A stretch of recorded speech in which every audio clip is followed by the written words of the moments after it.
Charlie, Charlie Kirky. I spot the perky. Charlie, Charlie Kirky. Charlie, Charlie Kirky.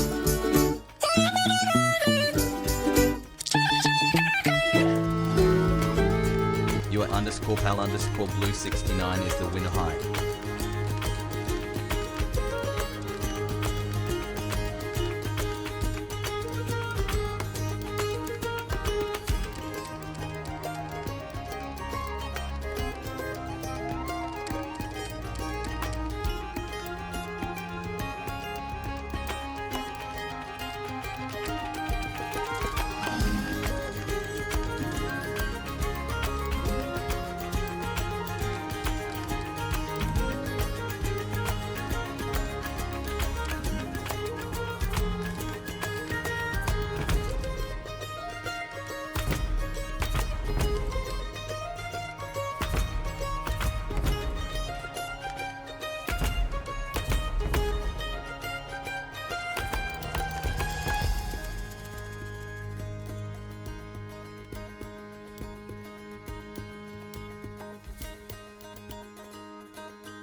Hi. Did you know that it's illegal to say We should kill the president. Label me a dissident. It's only American to wanna kill the president.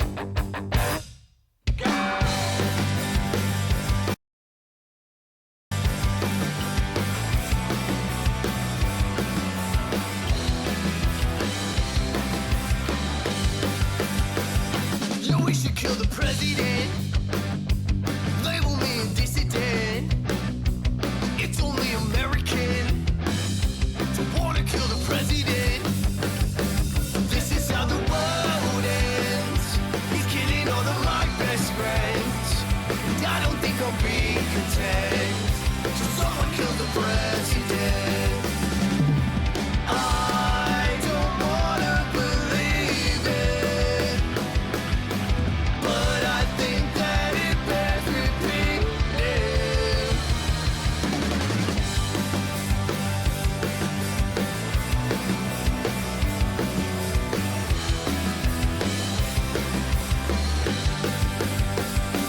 We should shoot a billionaire, film and put it on the air, dragging by his Turkish hair. No one cares. We should shoot a billionaire.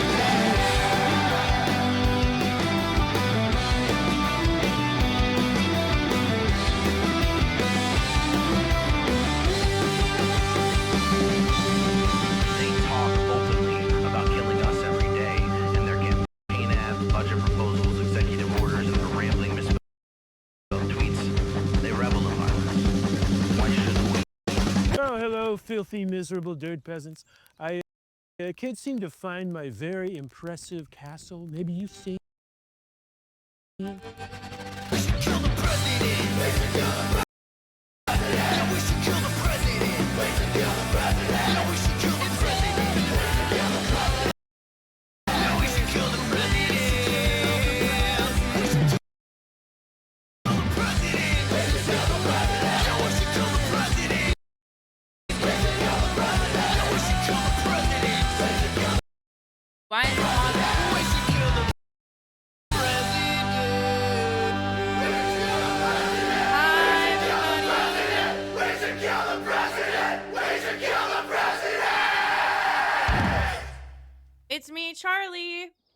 And today is Wednesday. Wednesday.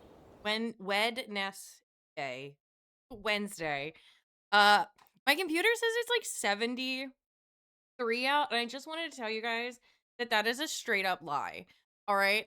I was outside for not all of today, but a good chunk. I sat most of the day on the front porch smoking and eating. The wind was coming from the back of the house instead of over the lake. So it was kind of nice for a little while. But I was also out in my garden. Oh my god, my encoder is overloading.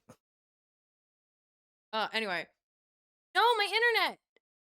Why am I dropping frames? What the fuck? I just went from 4,000 kbps to 0. So if anything's going on with the stream, refresh. I'm sorry. I don't know why it's doing that. I don't have anything open in the background. Okay, wait, maybe I have the tavern dance open in the background. Oh, there it goes again. Is this because I put the settings on, 180K instead of like 720? I can see the lag. You might want to refresh, guys. I don't know what the delay is going to be like. But he's going like, woo, woo. Breaking news, ketamine queen. No, I don't.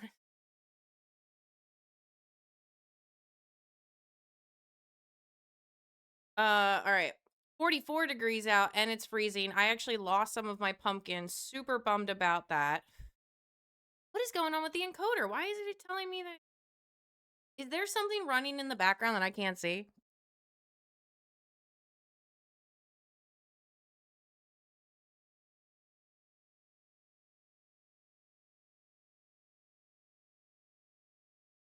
Chrome.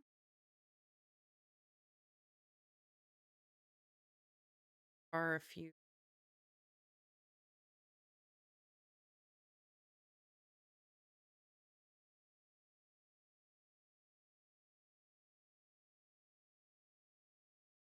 I may or may not have fixed it. It doesn't look like it fixed because it just froze on my face. Restore.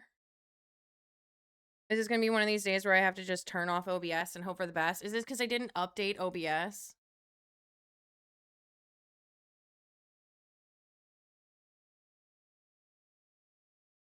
I don't know what it's like for you guys on your end, but I am just watching my little bar go from bright green to red. I wonder if there's something on the wire. Anyway, hi everybody, it's me, Charlie, and today is Wednesday, and it's cold outside, and I lost a bunch of my pumpkins, or at least I think I did, because I forgot to water my plants yesterday, and it was like 30 degrees out last night, so between the lack of water, and the cold, they were like, no! So now the tops of my pumpkins are all brown. Feel like I lost a few orange pepper plants, and I just hope the onions are okay. But needless to say, that's been my Wednesday. It's been pretty chill. Got a few things done, hung out on Twitter for a little bit, tried to keep up on the news. At 8 o'clock this morning, I saw that Israel had broken the ceasefire, bombing more of Lebanon, which was definitely 100% in the ceasefire agreement put forward by Iran. I'm gonna say it right eventually. And I only know this because we read it on stream yesterday. So there is definitely shenanigans going on. I feel like nobody can get their story straight.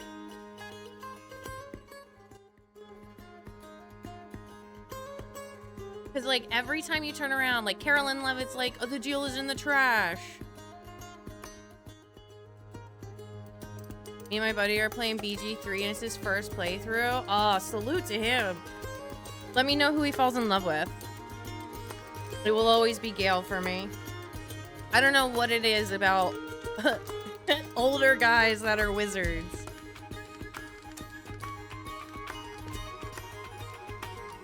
But good luck to them. What are you playing as? What are you doing, a dirge? What the fuck was I saying, Blue? Galen Shadowheart. The tag team of the century. The male, female, female of the century. I don't know. I think I'd rather Galen Carlock. I hate that I can't... See, this is what sucks about being open to polyamory. And, like, being, like, you know, pansexual and also, like, pan-romantic. Is that I fall in love with everything I see. I'm playing as a paladin. We are doing twin orc characters. Ooh.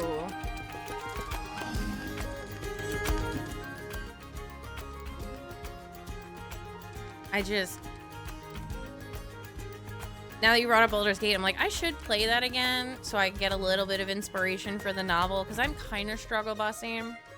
I'm not gonna lie. I know I complain about it like every other week, and then I go back to like writing, and I come back and I'm like, guys, I figured it out and I wrote 800 more chapters.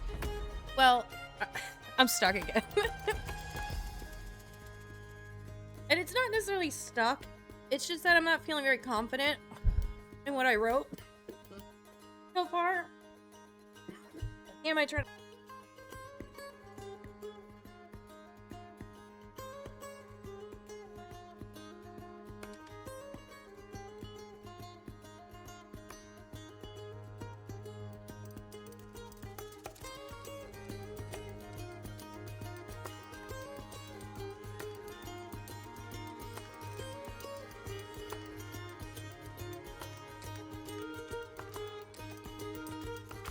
Okay, so basically, like, there's, like...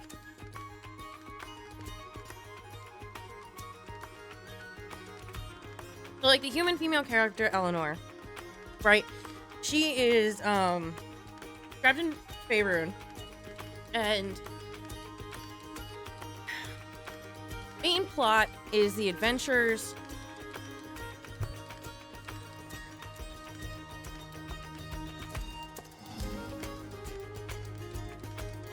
main plot is the adventurers are going on a quest to find a chalice that is supposed to restore the merchants or help the merchant wife who is sick. I don't know how to phrase it right now. I'm still trying to figure out how to swallow and talk at the same time. So the merchant's wife is sick. They need the chalice. The group of adventurers is going to find it. They accidentally summon Eleanor into the world. Eleanor needs to figure out how to go home. But they still have a job they also need to do that they got paid for, right? We all understand mercenary work.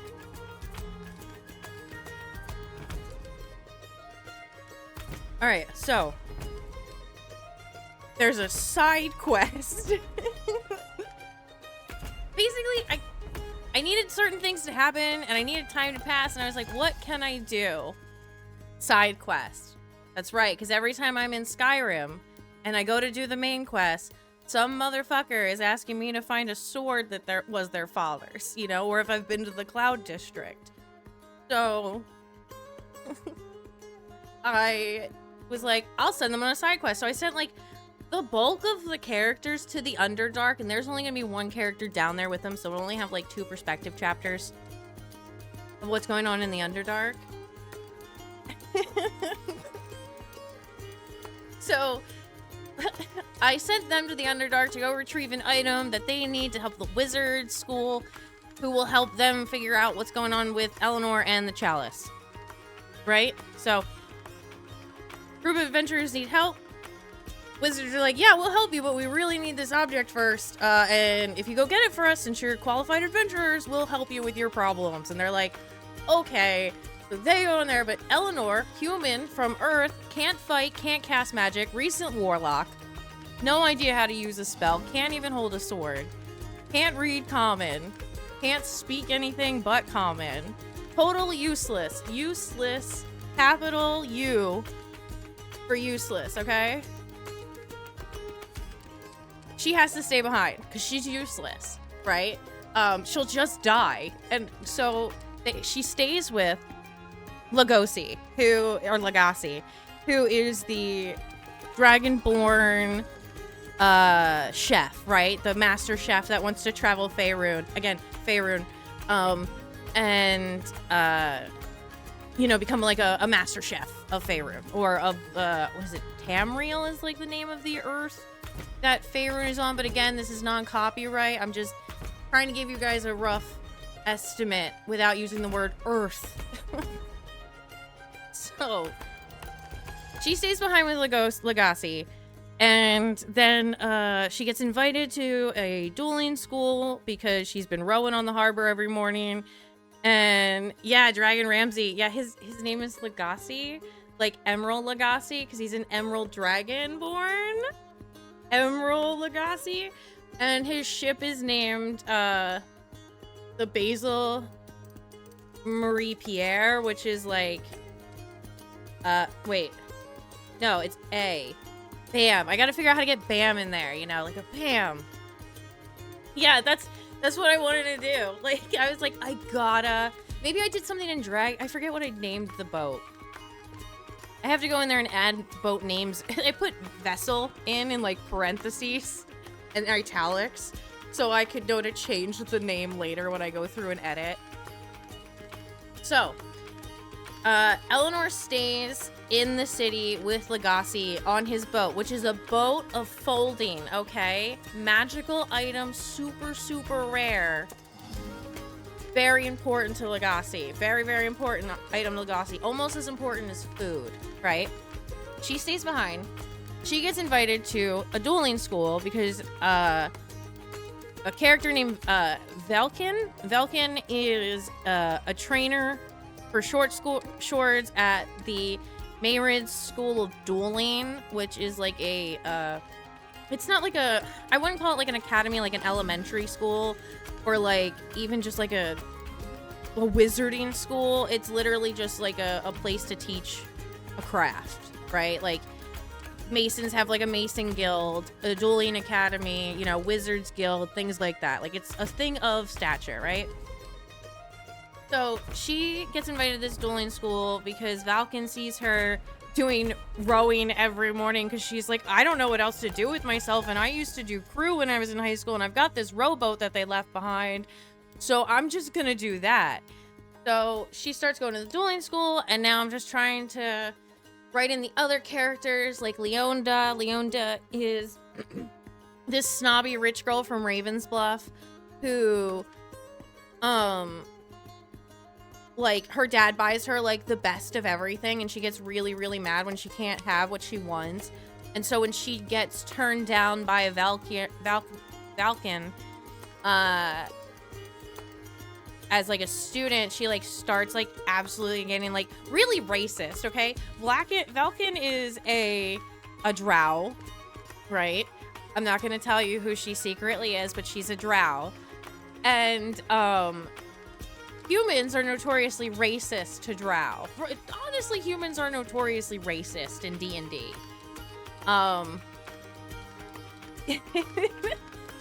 So she gets really, really racist with this drow. And then she starts getting, like, really fucking petty and bitter because she just keeps getting told no and keeps getting put down all the time. I heard drow. Hi, bitter. Yes. So Leona starts getting really pissed off while she's training there. And then she sees Valken training Eleanor. And then Yarn Spinner, if you guys remember, Yumi Shiori, who is the spider archfey of stories, right? And also Eleanor's patron is over there whispering in Leona's ear, making things even worse. So I'm excited to see how that comes out. I'm just having trouble, like, flowing into that, you know? Like, I'm not the kind of person that, like, you know, storyboards for 6 months. Like, I need to sit there and actually, like, write the character out. And, like, have them... Hobby's here, too! You gotta be quicker than that. Hobby husband is too It's slow. a party tonight. We got Hobby, we got Dorothy, we got Bitter, we got Blue. Happy Margaret Thatcher is dead day. God save the Queen! Where's the other? Hold on. I got it.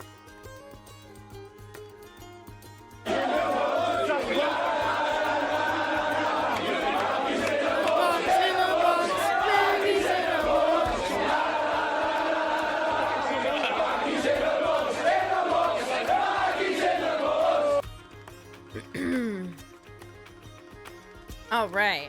Sorry, I just had to celebrate there a little bit. Anyway, I'm trying to let the characters happen. I have no idea what else is going on in the rest of the story or how to backtrack to some. I want to do some of the human chapters back on Earth a little bit. I feel like I definitely need to flush a lot of stuff out. Sometimes I just read it over and I'm like, what fucking freshman in high school wrote this dumb shit? Like, I feel like I'm right back on my days at Quizilla. I'm like, I look illiterate. Bitter Oblivion 0 and says, soup. Soup! Soup. Soup for my family.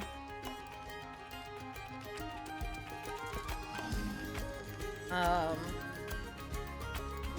but while Eleanor is training, she's learning Undercommon, and Legacy is helping her learn how to read Common. That will be important later. As is everything that I apparently do in these.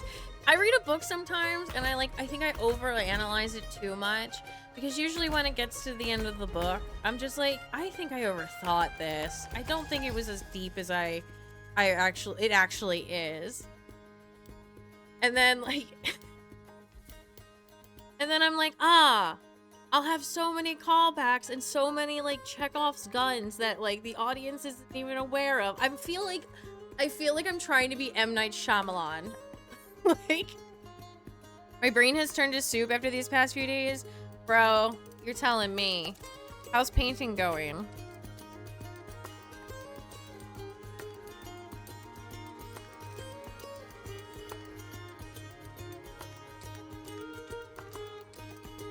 I don't know if you guys can hear the song, but I'm enjoying it.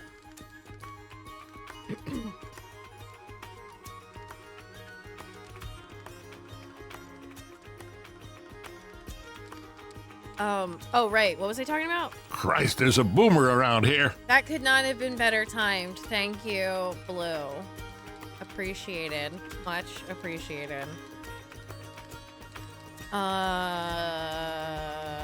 painting, yes. How's painting going? I haven't touched it. My trolls are over there looking at me like a cat I threw outside in the rain, all right? I can't do it. I want to finish them, but I'm looking at them and I'm like, they're not gonna be right. I know they'll get to the Labradorite. I know they will, especially once I start putting the layer of like translucent green on and like gold and stuff. But I'm just like, oh, it looks so bad. Someone had me redo a whole commission after saying they wanted it one way and changing it. I haven't done the boomer redeem in a while. That's fair. That's because you're mod now. That does suck, Bitter. Ugh. Did they change it, but like, were you finalizing it and then they like sent you stuff? 40 models done and then done again? That's fucked up.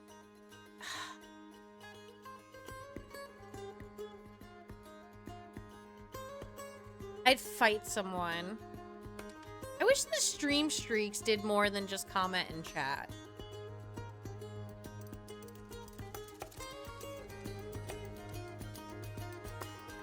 Trying to think. Oh, I was talking about my story. Like, the main group of adventurers is down in the Underdark.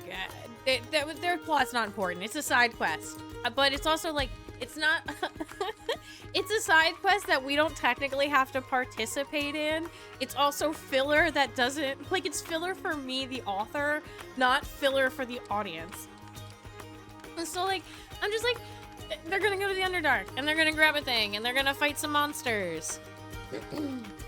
I don't know what more from there you're gonna do. It's the Underdark. You can't talk much.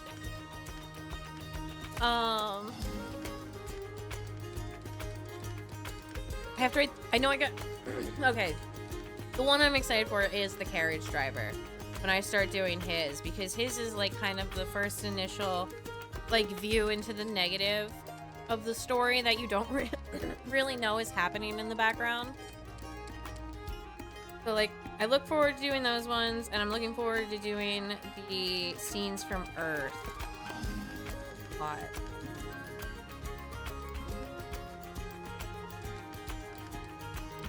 I can't believe you painted 40 models and were like, here, they're finished. Do you approve of these before I ship them? And they were like, actually, no.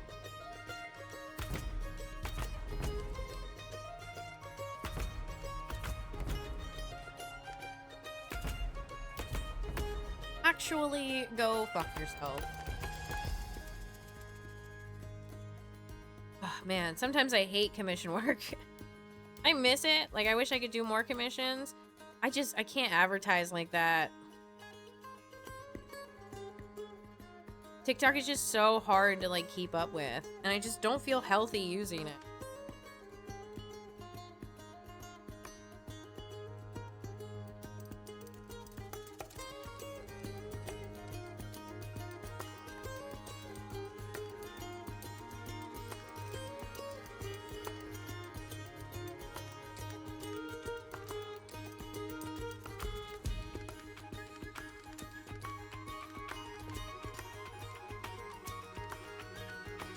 Oh, we got the garden done. Everything's planted. I did start to try to grow a lemon tree too. But yeah, everything's planted. The zucchini, the squash, peppers. Peppers of every kind. Onions of every kind. Alright, wait, hold on. Let me go through the list. I'm so bad at promoting myself. Ugh, me too. I haven't been able to grow this stream at all because I'm like, oh, I'm good. I'm like, I don't want to, like, film content. When I post stuff to TikTok anymore, it gets, like, 0 views. And I'm just like, what's the point of fighting this hard when I could just, you know, do this? My local community kind of does it for me, though, because they won't shut up about me. Yeah, see, you have, like, an established, like, relationship with your community. And, like, that's always a good thing to have for business.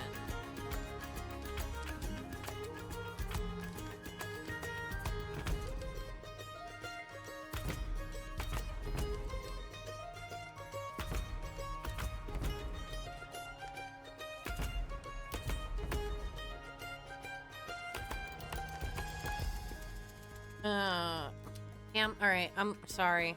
I'm already like a little zooted from just that little bit of not being able to swallow and breathe at the same time.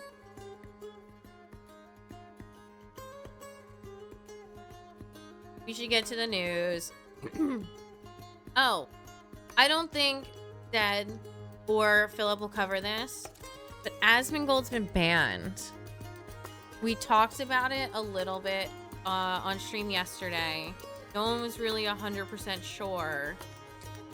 And then he posted a video today, I think on YouTube.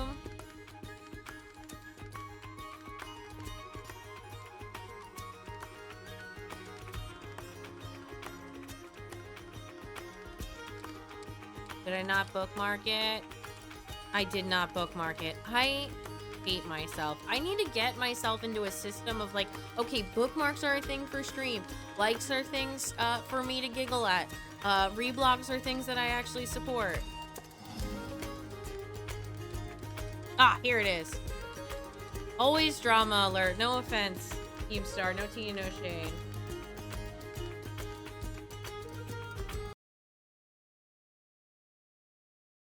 Making this video, right? So I got suspicious. So Asmongold got banned for a week, suspended for a week, and he doesn't care. Well, he cares, but in like the term of like he got attacked by the woke mob and he's angry about it. I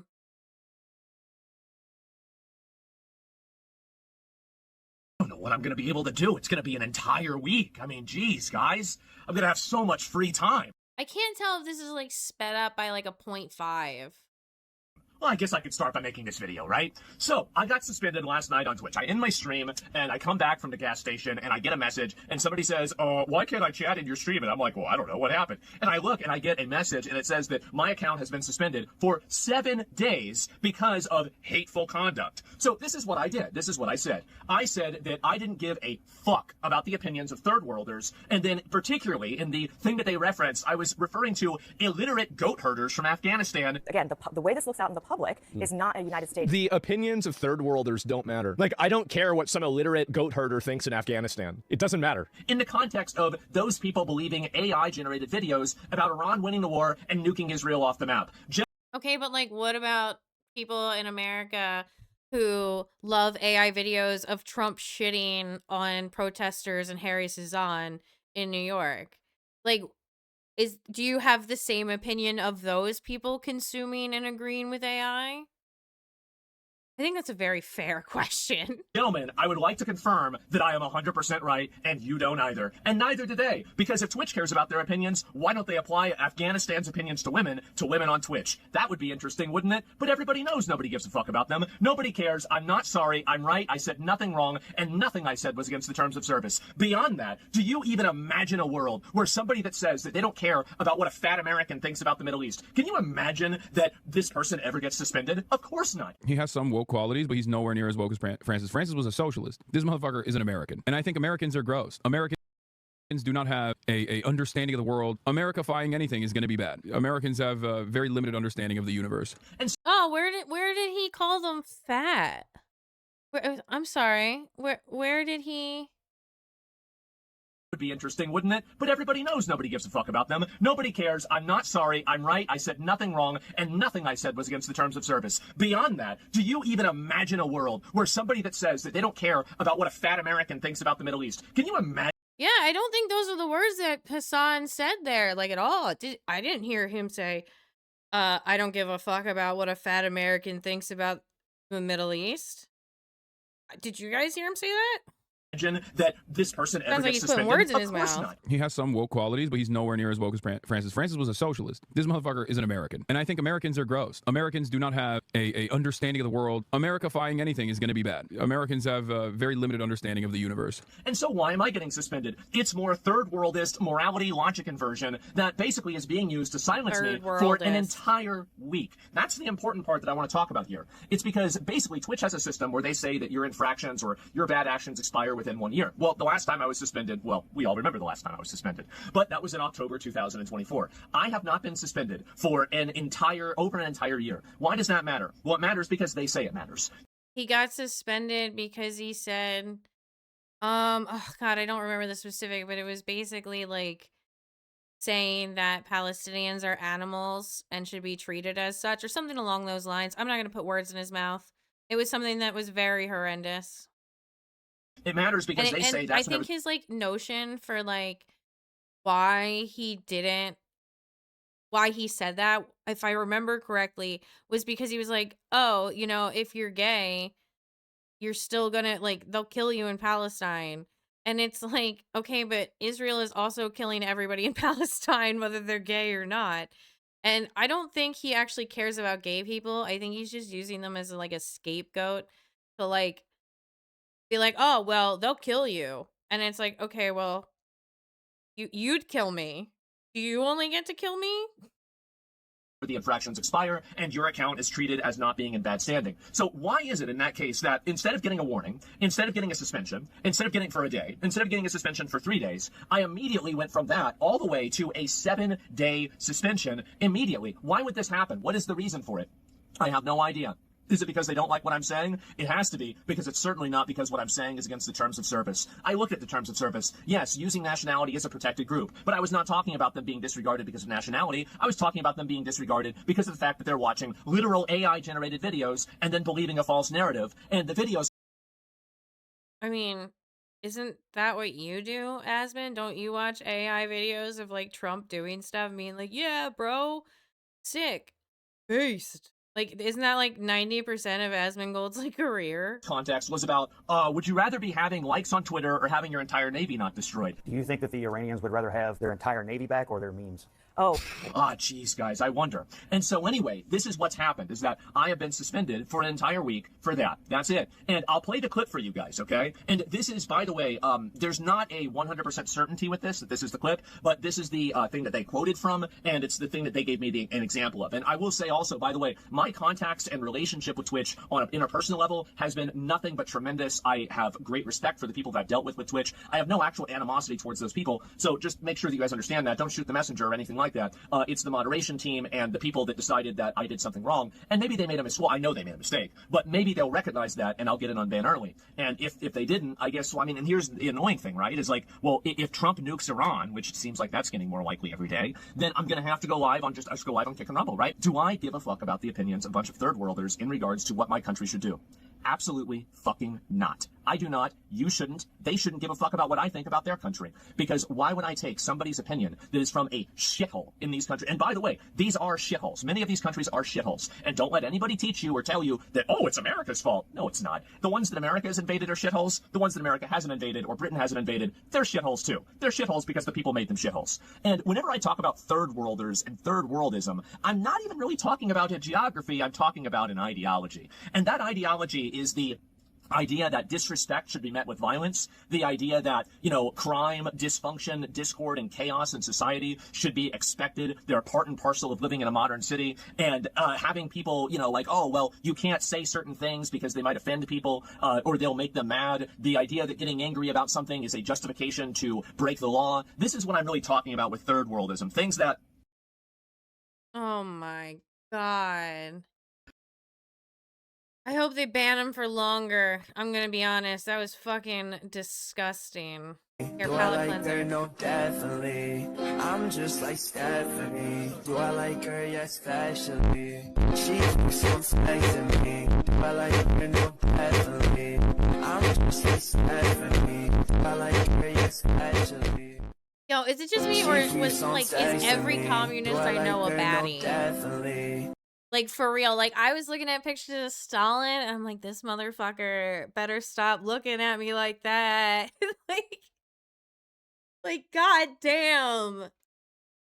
Like, and Lenin was a hottie too, a little bald, but who doesn't like a beautiful bald man? Yuck. No, wait, yuck for Asmongold, or I forget, like, sometimes, like, my stream is super backwards because of the dropped frames. Like, Carl Hottie. or Marx, hottie. Lenin, hottie. Stalin, hottie. You're not wrong. Yeah. Engels, hottie. John Brown, he got it, man. I think John Brown would absolutely be a socialist. 100%.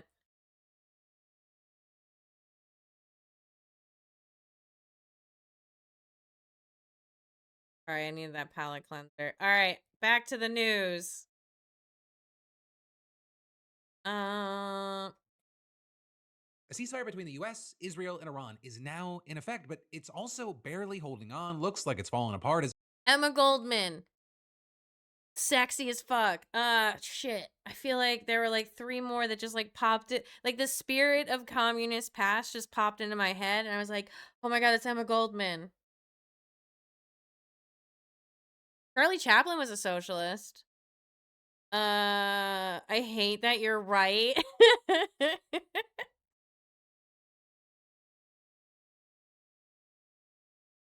Like I'm a communist. Like I'm a hottie. Che Guevara, hottie. Fidel Castro, hottie. Somebody needs to put up like a bunch of pictures. Okay. Backtrack. Leftists are hotties because like I'm like I don't know a single alt girl, you know, somebody with tattoos and dyed hair and septum piercings. I don't know many people with septum piercings that are like MAGA or Republican. Oh, Daisy went live. Like I don't there's not a lot of pretty people. And like a lot of them kind of all look the same. And I'm not no tea, no shade to women. I'm not trying to tear other women down. I'm just trying to say like the numbers are stacked on our side when you consider how many of like these revolutionaries, Ernest Hemingway, like all of these people, and none of them wore a drop of makeup, and they were fucking gorgeous, like total smoke shows, hotties, like they all could get it.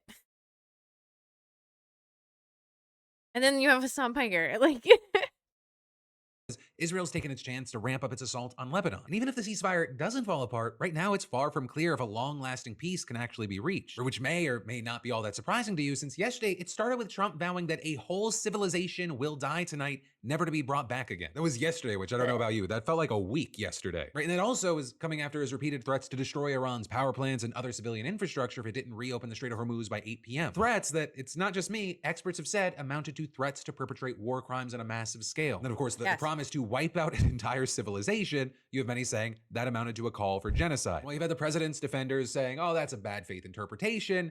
Really? The threat that made even diehard Trump supporters like Alex Jones say that he needed to be removed with the 25th Amendment? That's just people having a bad faith interpretation.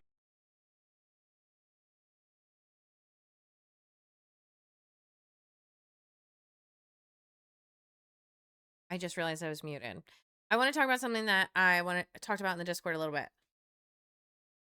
I have been hearing since the start of Trump's term, Cory Booker and Hakeem Jeffries and Chuck Schumer being like, what can we do? We have no power. They control everything, right? And then like speak for 25 hours and then not go to No King's Day, you know? So I was looking at the numbers, and with all of these recent like flips and everything like that, I'm like like the majority, like who has control of the House and the Senate is very, very narrow, like very, very, very narrow right now. And so when I hear like Cory Booker go like, oh, we just don't have the ability to, and I'm seeing all these people call for the 25th Amendment, I'm like, I'm sure you could whip the votes right now. I'm sure. And then I found out that it involved the cabinet, and I was like, okay, that's not happening. Like, I absolutely don't think his cabinet would vote to impeach him. Isn't there like an Article 2 though? What does Article 2 do? Though also, it wasn't just Alex Jones and some of his biggest supporters. Dozens of Democrats called for Trump to be removed from office, either through impeachment or the 25th Amendment. It even led to Pakistan's prime minister pleading with Trump to extend the deadline for 2 weeks while asking Iran to open the Strait of Hormuz for a corresponding period of 2 weeks as a goodwill gesture. And then, around an hour and a half before his self-imposed deadline, you had Trump agreeing. Writing on Truth Social, subject to the Islamic Republic of Iran agreeing to the complete, immediate, and safe opening of the Strait of Hormuz, I agree to suspend the bombing and attack of Iran for a period of 2 weeks. Adding this will be a double-sided ceasefire and saying the reason for doing so is that we have already met and exceeded all military objectives. He then also claimed that the U.S. received a 10-point proposal from Iran that provided a workable basis on which to negotiate, and added, almost all of the various points of past contention have been agreed to between the United States and Iran, but a 2-week period will allow the agreement to be finalized. But of course, this isn't the first time he claimed that a deal was imminent. He previously claimed that Iran had agreed to many of the provisions in a 15-point proposal that was developed by his administration. And now we appear to be talking about some version of the 10-point proposal that Trump previously rejected and said wasn't good enough, right? In which a very angry U.S. envoy Steve Witkoff reportedly told mediators on Monday was a disaster and a catastrophe. And that's because it reportedly includes a number of demands that the U.S. has flat out rejected in the past, things like continuing Iranian control over the Strait of Hormuz and U.S. military withdrawal from the Middle East. It also actually calls for the lifting of all primary and secondary sanctions on Iran, and end to attacks on Iran and its allies, the release of frozen Iranian assets, and a UN Security Council resolution making any deal binding. And then also very notably in the version It also specifically says not allies, it says Lebanon. It specifically says Lebanon in there.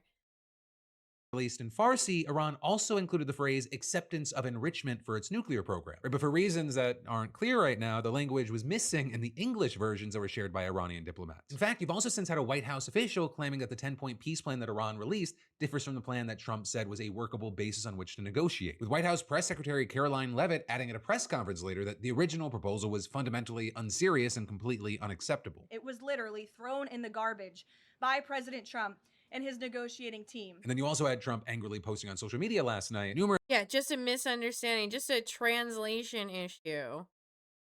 I'm sure. Just a Google Translate setback. Yeah, I was looking at these tweets and I'm just like, hey Matt. I was just like, I'm like, what? Where is it? Where's the one where it talks about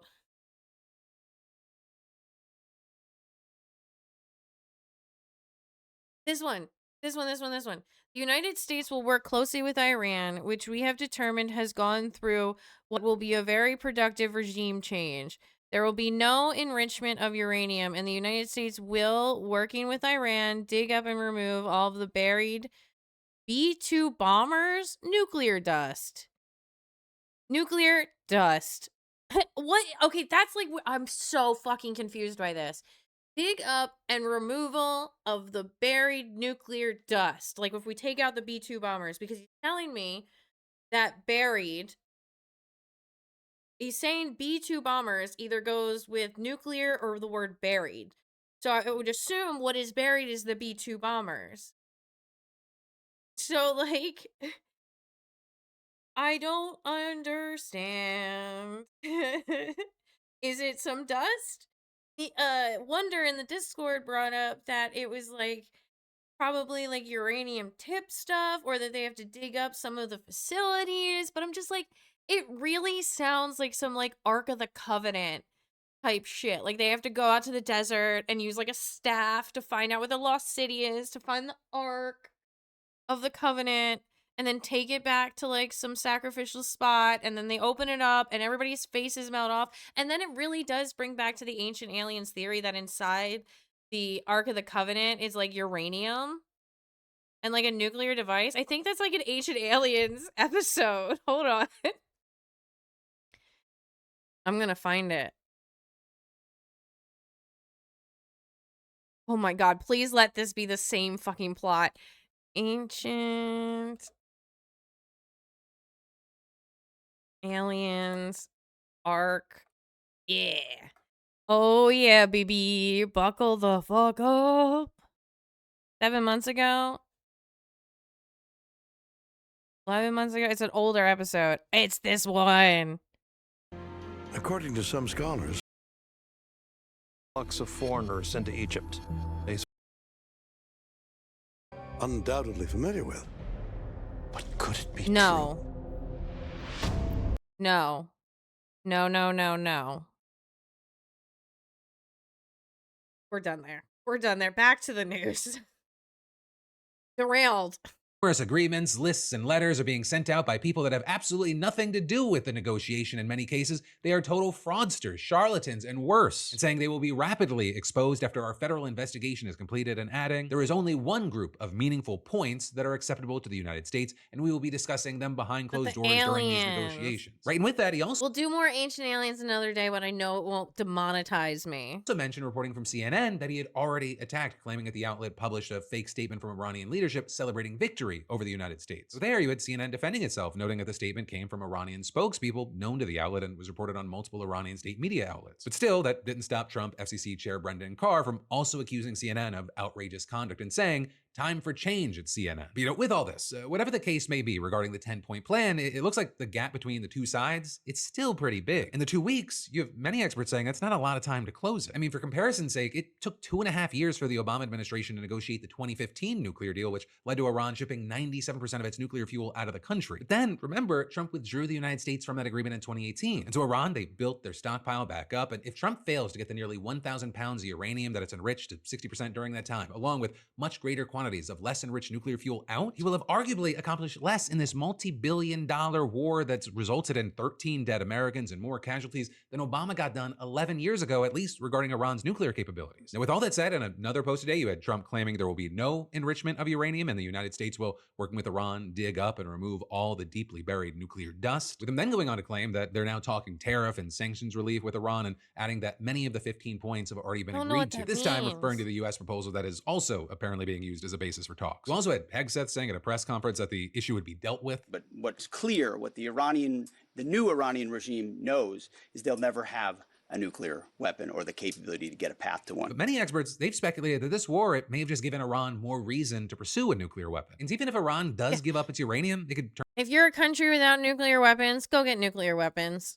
to allies like North I Korea know you're for help listening to me. developing one, at least according to a former Israeli military official who told the New York Times, if the Iranians decide the only thing that will protect the regime is a nuclear weapon, especially after being incapable of defending themselves during the war, they have pathways to that beyond the 440 kilograms. But still, despite that take, you had Hegseth claiming, Operation Epic Fury was a historic and overwhelming victory on the battlefield. with General Dan Kane then adding, Over the course of 38 days of major combat operation, the joint force achieved the military objectives as defined by the president. Ring Kane listed some stats with that. He said that the military had destroyed 80% of Iran's air defense systems, 800 one-day attack drone storage facilities, 450 ballistic missile storage facilities, and more than 150 ships. He also said that the campaign destroyed Iran's industrial base, meaning that it would take years to rebuild. But also, despite all that, it's not clear that the U.S. has actually achieved any of its objectives, at least not decisively. For besides pledging to prevent Iran from getting a nuclear weapon, Trump promised one time or another to destroy its missile capabilities, eliminate Iran's regional proxies as a threat, obliterate its navy, and create the conditions for regime change. Epic Fury sounds like an 8-year-old's favorite Hot Wheels toy car.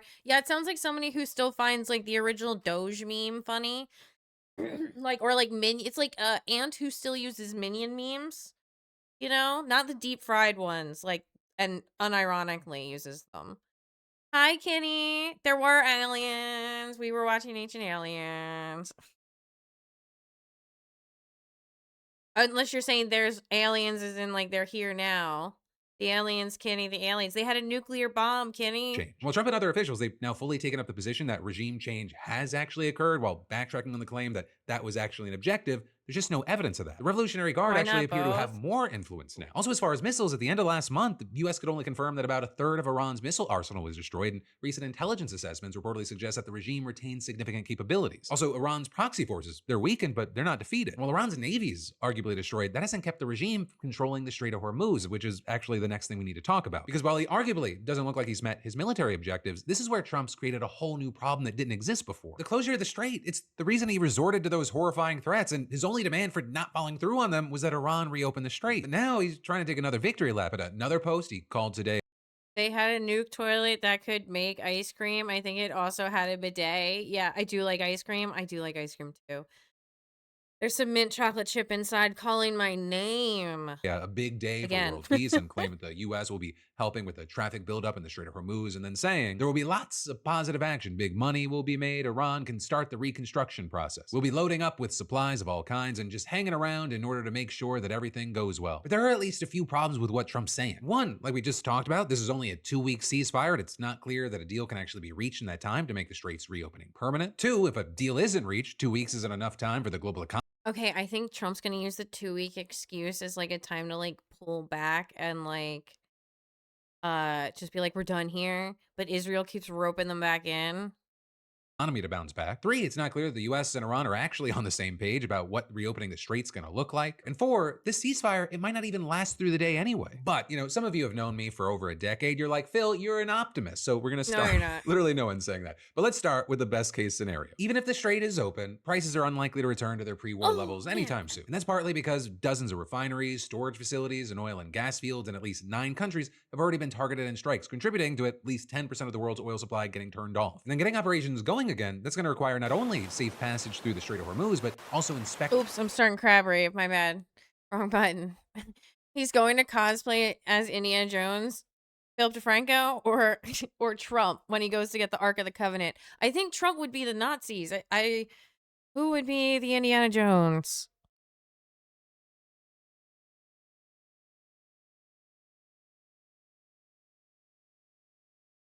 Milo? The Mini Minuteman? I think he would be like the Indiana Jones of our time.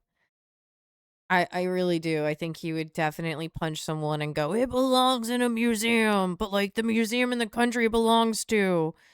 Oh wait, yeah, that makes more sense. Yeah.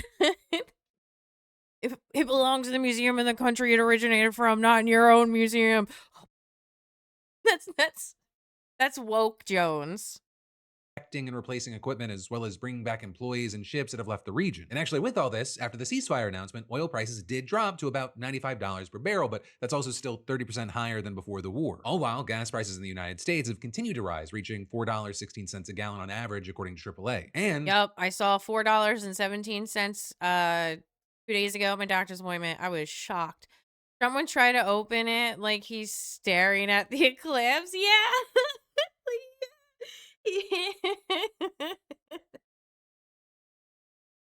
Oh man. Fine. Oh, wait, hold on. Do we have updates? No, still talking about Marjorie Taylor Greene. It has been, wait, what's today? The 8th? Has been a decent bit. He'll probably start tweeting in about an hour.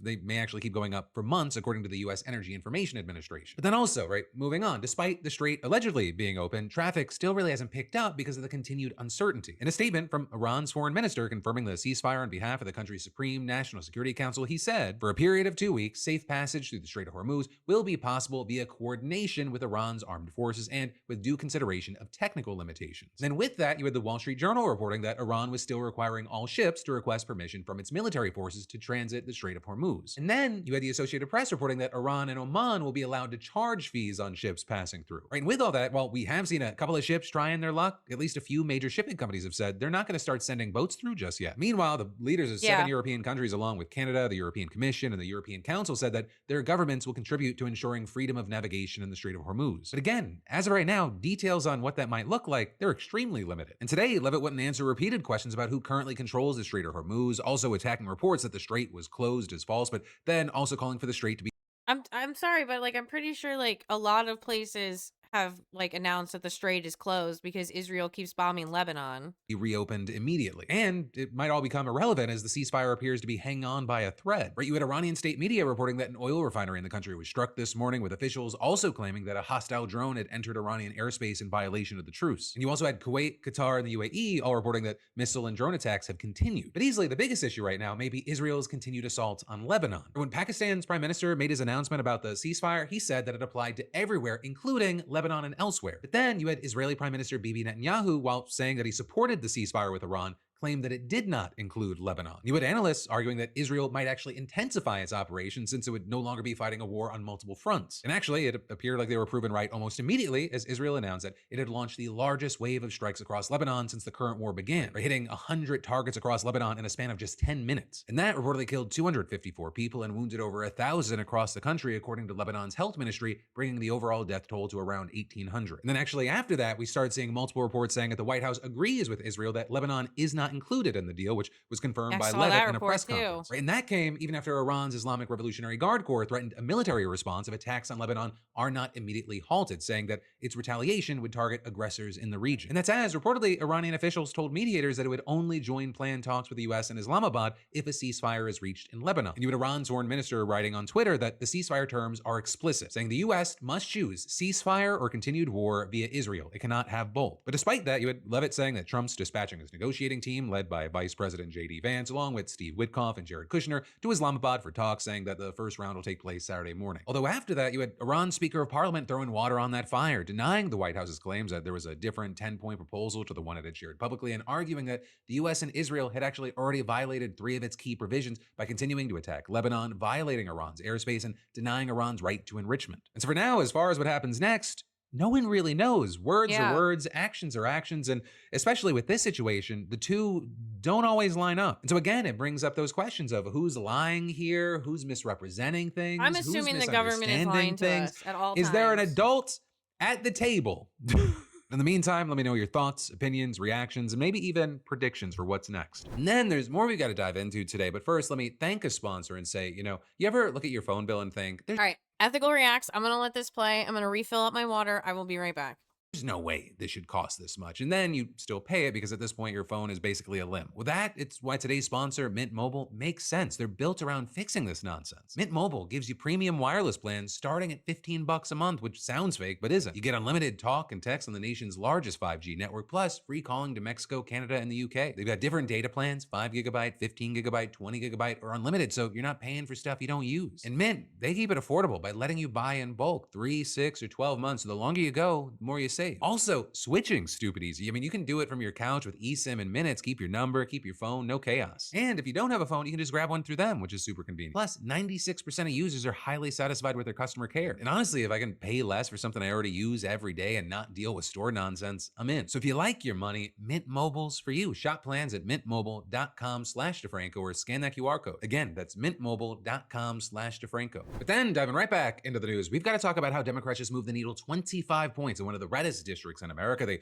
flipped a mayor's seat in a historically Republican Milwaukee suburb. They expanded the liberal majority on the Wisconsin Supreme Court, and they've been flipping mayoral seats in Omaha, Miami, and Boca Raton. But also, the Republican in Georgia still won. Trump's endorsement still carried the day, and you have voters still showing up to say that, Trump endorsed him, and so that's good enough for me. So you have this question of, is the blue wave real, or is it just noise? And well, at least part of the answer, it's going to depend on whether the war in Iran keeps eroding Trump's golden ticket before November. Right, and so where we'll start is with Georgia, where Republican Clay Fuller won the special runoff to keep Marjorie Taylor Greene's old seat red. There's probably one more man that I should say thank you to. I'm sure all of y'all have probably heard of his name before. His name is President Donald J. Trump, for elevating my candidacy in our campaign, and I will be on Capitol Hill as a warrior to have his back each and every day. But as you're well aware, because you're a beautiful bastard and you watch the Monday Philip DeFranco show, the story isn't that a Republican won in a ruby red district. The story is how close it got. This race had no right being a race that anyone should have really even been looking at. Democrat Sean Harris, he pushed the needle 25 points to the left. Floyd County, it saw a roughly 30-point shift to the left. And in addition to movers, Harris outright won Cobb County, which Trump and Green carried in 2024. The Republican Party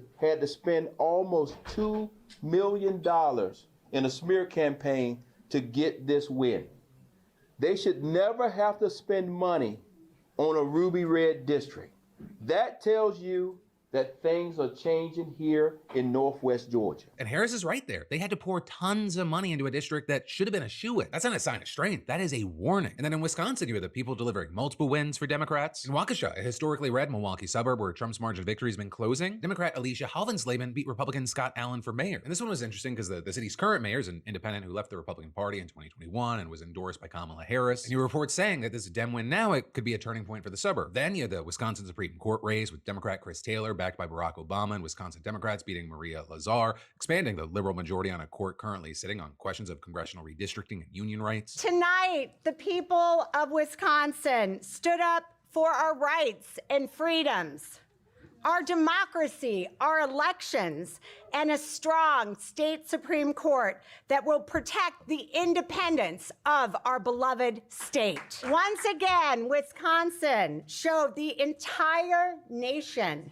that we believe that the people should be at the center of government.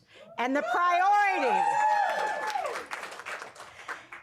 priority of our judiciary, not the billionaires, not the most powerful and privileged, but the people. So that could make a significant dent in hot button issues and undo some right-leaning laws passed during the court's 15-year conservative majority. And that's also as Wisconsin Democrats are eyeing 2 congressional seats in a governor's race in November. And then as far as the national picture, right, because this is not just Georgia and Wisconsin, Democrats, they've been flipping mayoral seats in Omaha, Miami, and Boca Raton, along with successful runs in special legislative elections across the country. Now, of course, special elections, they have a smaller turnout than general elections, so you can't draw, a straight line from these results to November, but the pattern we are seeing is consistent. Democrats are outperforming expectations in red and purple territory, and Republicans are spending money defending seats they really shouldn't need to defend. And while he is still very, very toxic to many and actually an increasing number of people, Trump's endorsement is still the most powerful force in Republican primaries. He's essentially been handpicking winners across the country. President Trump is the most critical factor in our election, and he has made sure that we are going to win. He made sure that he was the ultimate Trump card. And some voters, they just don't need anything else. I'm not that familiar with him and his politics. I mean, I'm just not. I know that Trump supports him and that he's the Republican. So that's the way we voted this time. Trump endorsed him. That's good enough for me. But that influence, it's also been starting to sour as the war has been dragging on. It just seems so insane based on what he ran on. I mean, this is why a lot of people feel betrayed, right? He ran on no more wars and these stupid, senseless wars. It feels like there's this war machine, and then our soldiers are put into these spaces, and they're just there to serve an America that they believe in. It just feels like it's causing a lot of pain and fear. Americans can't afford healthcare. Like, why? They don't care about what's happening in Iran. Trump was dumb enough to do it. You also had Iranian Americans in Wisconsin speaking about the personal toll. Because of the blackout, there's no way to call them. So they're calling us directly by the phone lines, and the quality of the call is terrible. And the confusion showed up at Georgia polls too. It's very confusing. I don't know why we're there, honestly. But there are still voters standing behind him. I do wish we could get rid of the Iranians. We have a very good president that I think is going to end this war quickly, and we're going to be better off for it. All of this, it matters primarily for 2 reasons. One, there's the immediate things like the people that are actually being elected and what they're going to be able to do in those positions. And then 2, it gives us an idea of what this means for November, but it also gives us an idea of what this does not mean for November. Democrats are flipping seats. They're closing margins, they're winning courts, and forcing Republicans to spend money in districts that should be safe. But you cannot immediately expect a 25-point swing during the midterms themselves. And while the Democrats, they have the momentum, nothing actually matters if people do not still go out and vote. So if you are assuming victory, do I really need to add my vote? You might end up looking super foolish. Republicans have the incumbency, they have structural advantages. The war in Iran is a big variable that could tip the whole thing because it impacts so many other things. And of course, people are very fickle. And while we are seeing a meaningful trend here and people are showing up, yesterday's successes and failures do not dictate tomorrow's results. It's 8 months to November and everything's in play. Be excited, be hopeful, but do not take your fucking foot off the gas. And that actually brings us to the next big thing that we got to talk about today. The frontrunner in the California governor's race is denying sexual misconduct allegations before they've even been formally made. You had Representative Eric Swalwell going to a town hall last night, calling the claims being made against him false and saying it's not a coincidence that they're servicing 27 days before early voting starts. And that's all while the governor's race itself has just been a mess, with 2 Republicans still leading most polls in the biggest, bluest state in the country, and Trump just endorsed one of them, which might actually help the Democrats. But starting with the allegations, for weeks you've had left-leaning influencers suggesting that a group of women are going to accuse Swalwell of a pattern of inappropriate behavior. Or this week you had Cheyenne Hunt, director for Gen Z for Change, writing, "I've been working with a number of women who are in the process of coming forward and sharing their stories of sexual harassment and even alleged abuse at the hands of Eric Swalwell." And adding, "We have secured pro bono legal representation for them, and they are in the process of sharing information with reporters and ensuring that they are physically free and legally safe. Also, other accounts have made similar claims, though providing no further details on the allegations, but still accusing Swalwell of wrongdoing. You've then also had conservatives latching on. The Daily Caller, for example, running an article claiming a shocking number of women are prepared to accuse him. Republican Representative Anna Paulina Luna writing, if this is true, it is horrifying. And asking, can you all stop molesting your staff? But also, as of right now, you have Politico describing these as vague allegations that have not been vetted and published in the media or levied by anyone claiming firsthand knowledge of the purported behavior. And you're seeing a number of people saying that's an important distinction, saying that right now the claims are circulating online, but no alleged victim has gone public, no media outlet has published a vetted account, and the allegations exist in the space between accusation and evidence. And so with all that, at first, Swalwell didn't address anything directly, just making broad posts about controversy without engaging specifics. But then last night, he changed course right at that town hall. He called the claims false, said that it's not a coincidence that they serviced 27 days before early voting, and a campaign representative told Politico that sorry, I'm saying goodnight to the kids and I got an ice cream sandwich.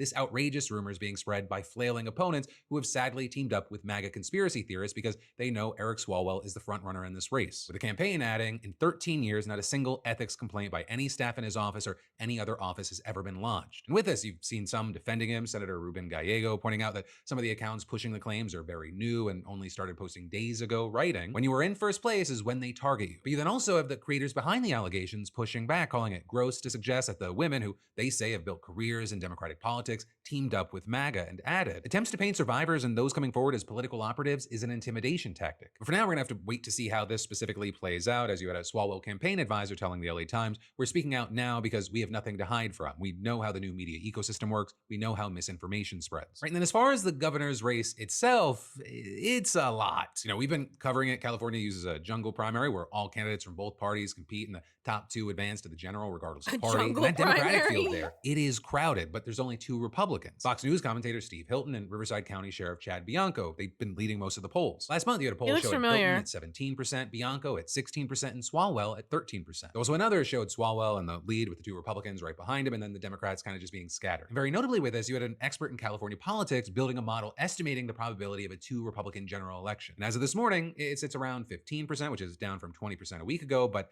you know, it's still enough to make Democrats sweat. Though I had no idea it was called a jungle primary. I've never heard about it. Like, I've never heard that term ever. I've also heard, what is his name? Stayer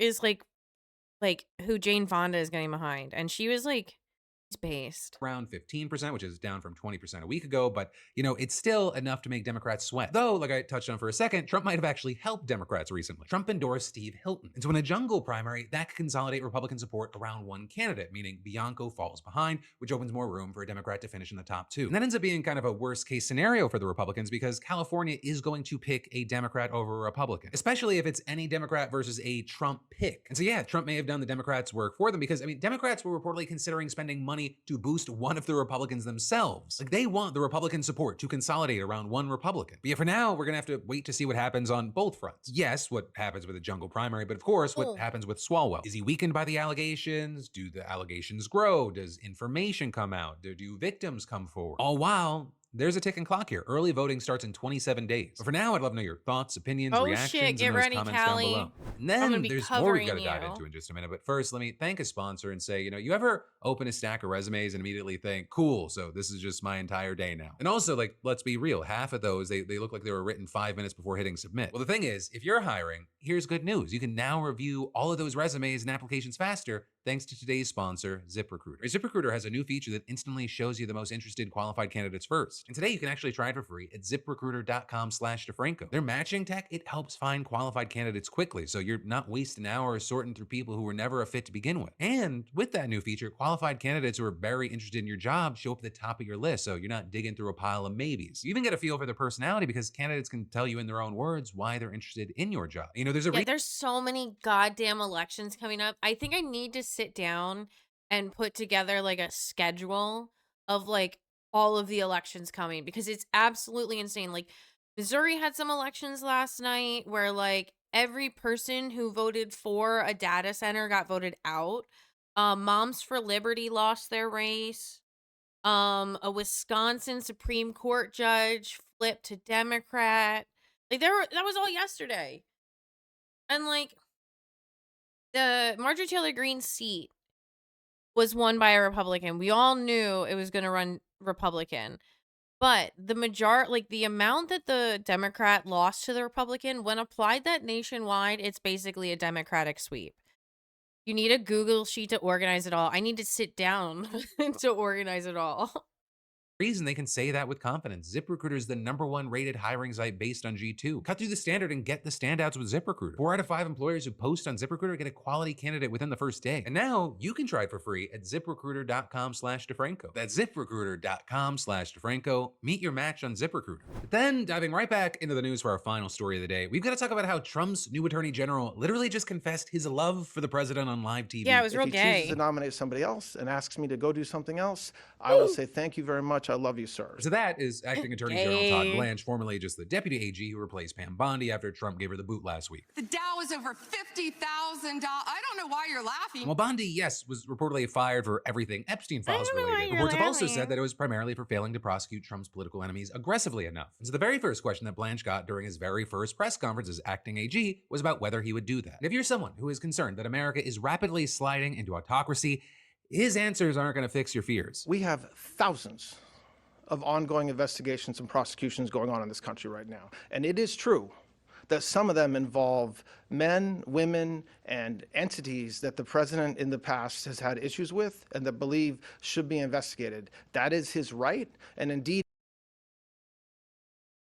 I'm sorry, the building is distracting me. It looks AI generated. It is his duty to do that. People say the president wants to go after his political enemies. No, the president has said time and time again that he wants justice. And to be clear, the idea that it's the president's right and even duty to give the Justice Department names to specific people or entities that he wants investigated, that is definitely not normal. In fact, the prevailing norm since Nixon's been that the DOJ and Attorney General should operate more or less independently from the president, something which one reporter pointed out later. Since Watergate, there's been a kind of a firewall, if you will, on criminal investigations between the White House and the Justice I Department. mean, that is the most false statement I've ever heard in my life. It's not false. There It's is not incorrect. always communication between a president and his priorities and what the Department of Justice should be focused on and not focused on.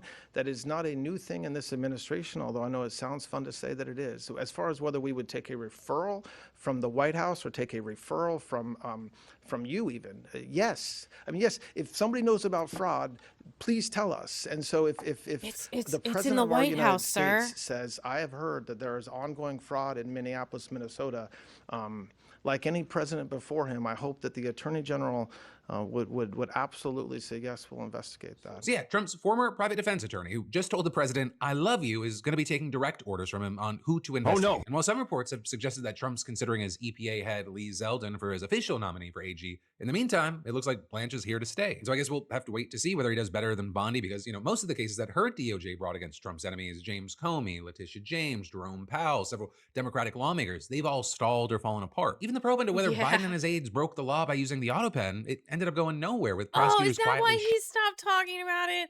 I haven't heard about the auto pen in forever, and then he brought it up at Easter. But he hasn't really been hitting that. delving the case. Well, apparently Trump wants a more effective AG.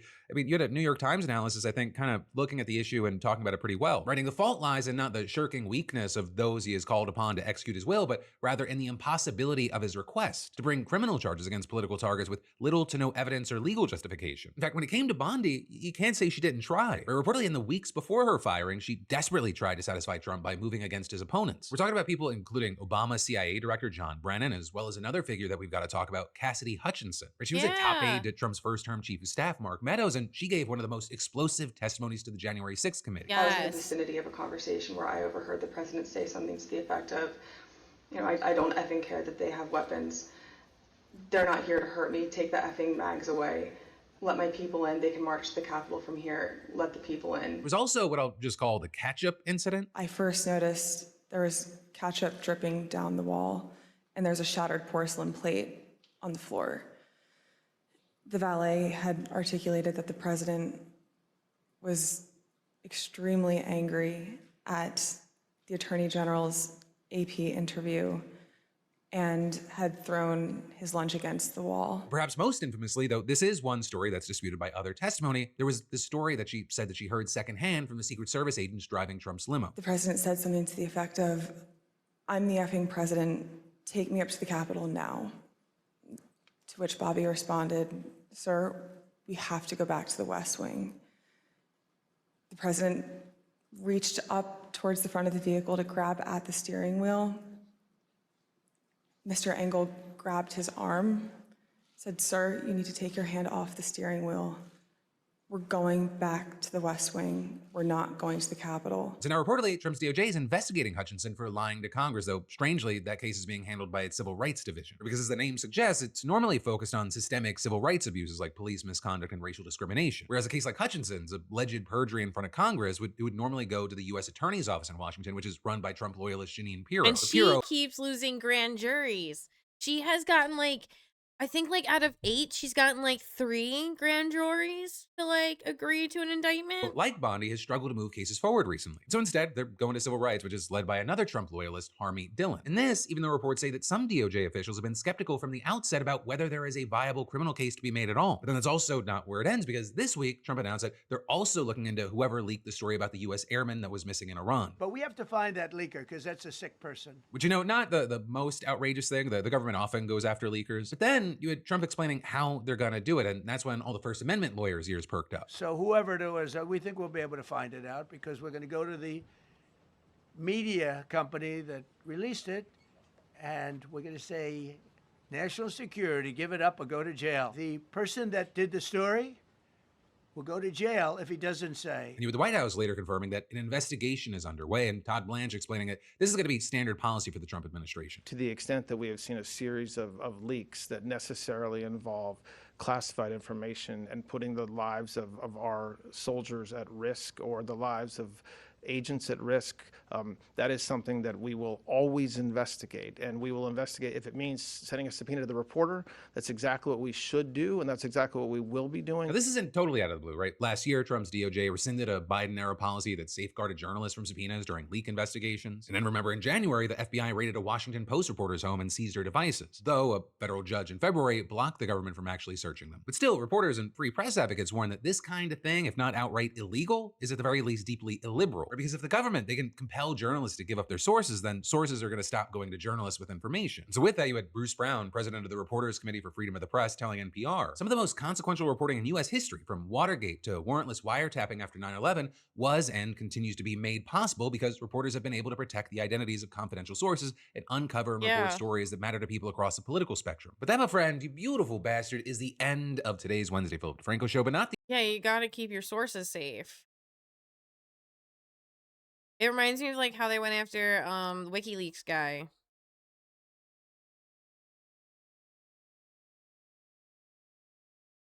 Waiting for Trump to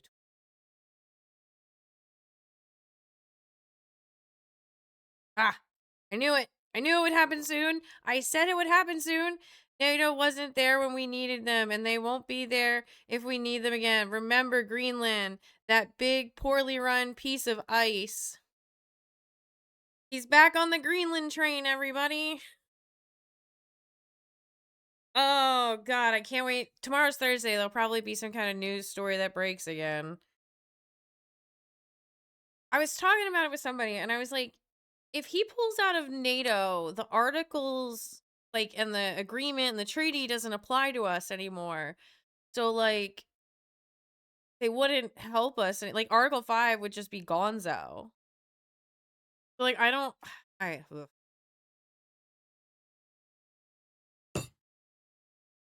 Quote, a whole civilization will die tonight, never to be brought. This is Zed Tabani. This is one of my favorite YouTubers. I love his freestyle the news. I can't wait till he puts it on vinyl. Back again. I don't want that to happen, but it probably will. However, now that we have complete and total regime change where different, smarter, and less radicalized minds prevail, maybe something revolutionarily wonderful can happen. Revolutionarily? Who knows? We will find out tonight. One of the most important moments in the long and complex history of the world. 47 years of extortion, corruption, and death will finally end. God bless the great people of Iran. Listen, I have heard all of the crazy shit over the last... I hate to cut him off, but where is he getting the 47 number from? Is that how long the previous oh, there goes my frames. I see him. 0. I'll wait. It's fine. I'll let the stream catch up. Coming back. Okay, you might need a refresh. Possibly. I think it's done dropping frames. But like, where is that number coming from? The 47. Like 10 to 12 years. I heard all of it. All right. I've seen all of the democracy backsliding and the targeting of political opponents and marginalized communities, of the fucking wild foreign policy decisions and cozying up to less than favorable actors, the misinformation, the looking at the sun during the eclipse. I've seen all of this shit. Okay. And even with all of the shit that we have had over the last like 2 years, there are still, as awful as they are, past precedents of other presidents engaging in similarly shitty behavior, right? George Bush with the Patriot Act and the Iraq War. I've talked about that constantly. Nixon targeting his political opponents and, you know, the Kent State shooting. Guantanamo Bay, the way they rounded up Muslims to put in there. Japanese internment. There are so many precedents of awful shit happening. So when I tell you that even within the last 10 years of crazy, fucking insane, unprofessional, and disqualifying statements, right? And even with the last century to 2 centuries of American politics, right? This fucking statement is a new level of batshit and disqualifyingly insane. Yeah.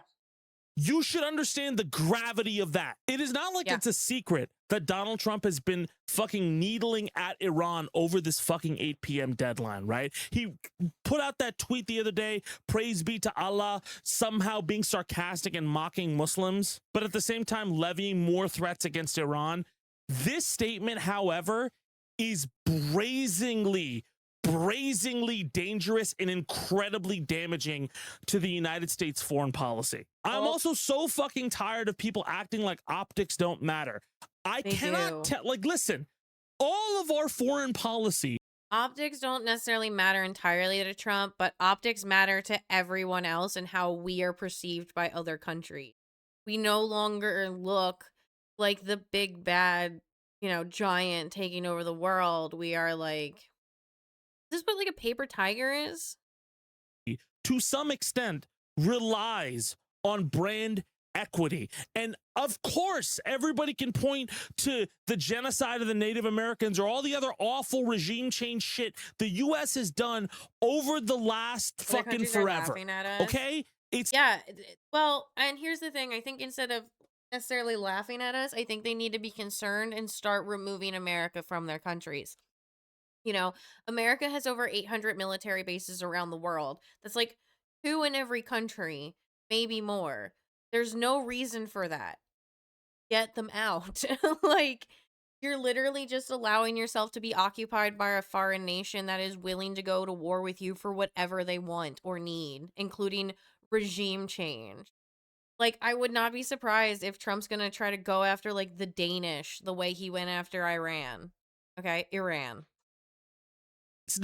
It's not a new story. We understand this, right? But even awful fucking countries like Russia, right? Or even, you know, Israel with what they're doing with the full-on invasion of Lebanon, right?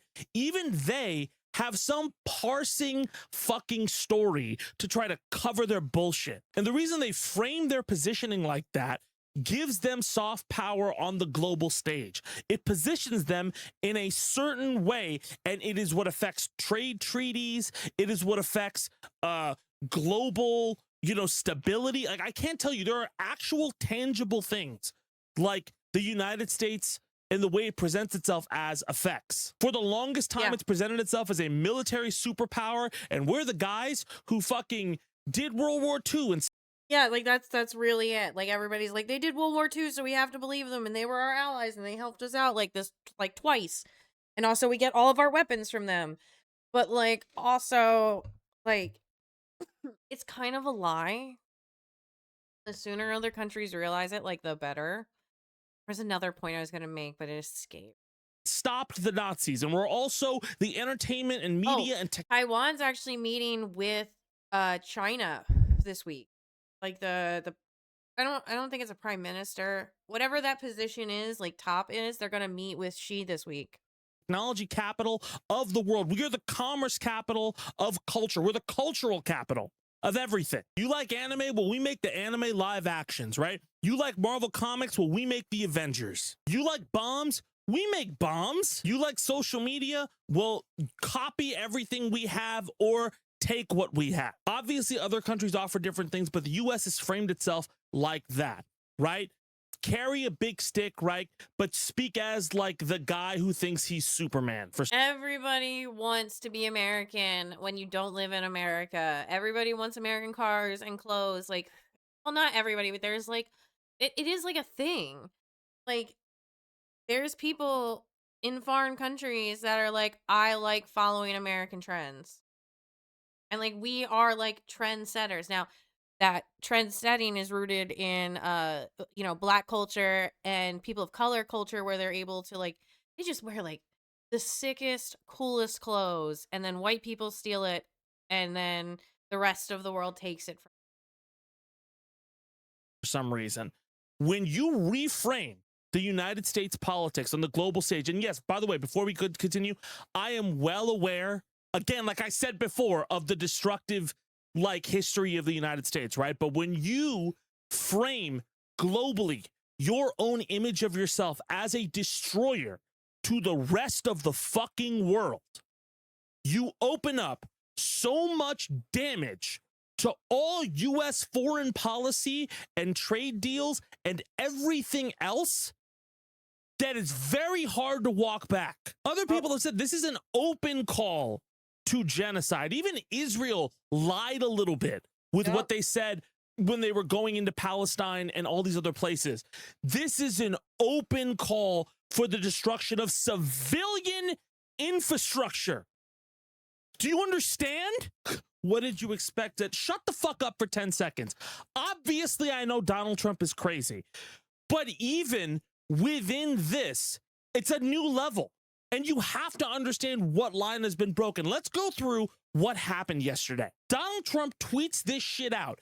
Everyone goes fucking batshit. Marjorie Taylor Greene called it evil. Candace Owens and Alex Jones both called for the 25th Amendment to be invoked. Something like 80 lawmakers, multiple Republicans behind closed doors approached the president or whatever powers that they had to express severe concern and try to walk things. Yes, it was like devastating. Even Tucker Carlson was like, fuck you.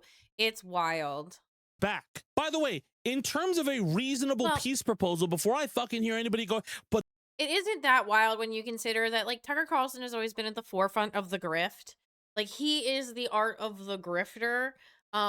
He was very good at pivoting from the Glenn Beck, Rush Limbaugh era and into more of the Sean Hannity, and to which his own became the Tucker Carlson. And then he kind of faded a little bit as Ben Shapiro kind of took the light. But then he transitioned into being a podcaster, and he started doing he did the podcast in Russia, which got a lot of people talking about him. And that was a very wonderfully held like political stunt, both for propaganda for Russia and also for Tucker to get people to talk that he's back, right? And like now you have him actively turning against Trump. And I do feel like these are the people that are also going to be positioning themselves at the forefront of the splinters of the MAGA faction and conservative and Republican. But they've just been rejecting the U.S. terms. There's an active, pretty reasonable peace proposal that was there. A 10-point proposal from Iran, which I'll read to you here, right? It would include guarantee that Iran will not be attacked again, permanent end to a war, not just a ceasefire, end to Israeli strikes in Lebanon, lifting of all U.S. sanctions on Iran, end to all regional fighting against Iranian allies, 6, in return, Iran would open the Strait of Hormuz. Iran would impose a Hormuz fee of $2 million per ship. Iran would split these fees with Oman.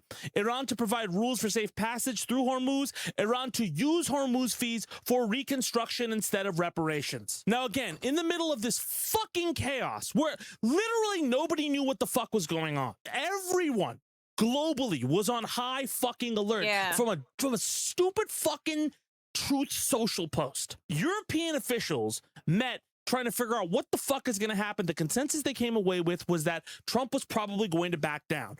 JD Vance was like, well, the Iranians better make a deal, which caused some more concern. And then, as people were like, okay, it's probably just bluster, Trump then goes and calls Brett Baier, or Brett Baier calls him, I don't know, they spoke, right? And apparently doubled down on some catastrophic attack unless something was reached by 8. Fucking miss me with the brilliant negotiating strategy. It's been 10 fucking years. The negotiations he has had have been dog shit. Anybody who says this man is an effective negotiator does not work in any fucking meaningful capacity where that skill is required. He has never read the terms and conditions of any advice or directions on a package.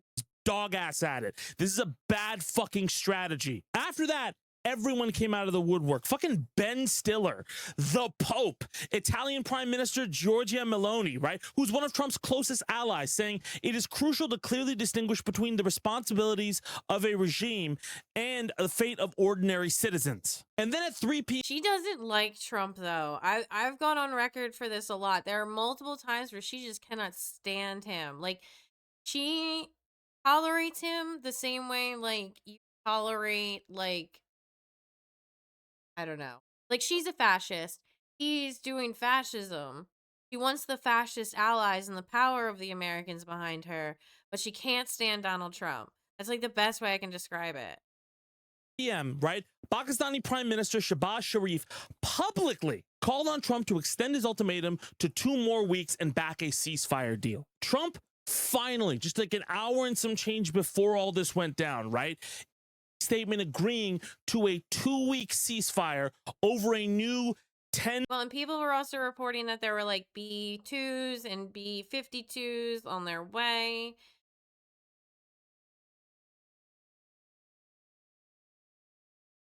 Point proposal new that Iran had just made.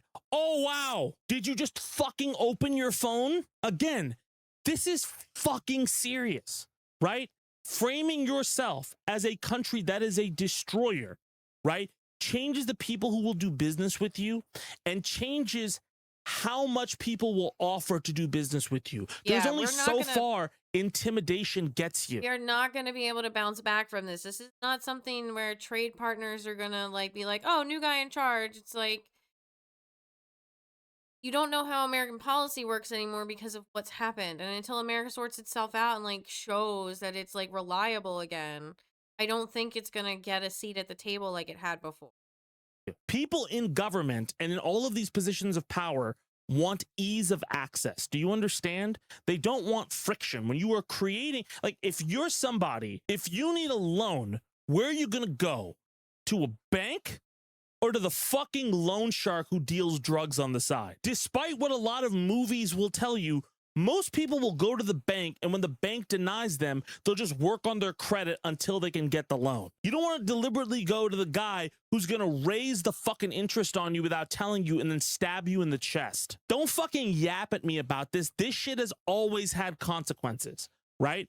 During Trump 1, it had consequences on our treaties, which Biden had to walk back. And yes, Biden, the old fucking Mr. Magoo ass man, had to walk those things back and deal with everything. Before the cognitive decline was apparent, Biden tried to walk back a lot of the issues that Trump had, and he did successfully for a lot of them. Obama had to do this right after the Bush administration, right? And again, we've had presidents who have constantly had to redefine the foreign policy of the people who came before in a way that makes everything stable. It happens all the time.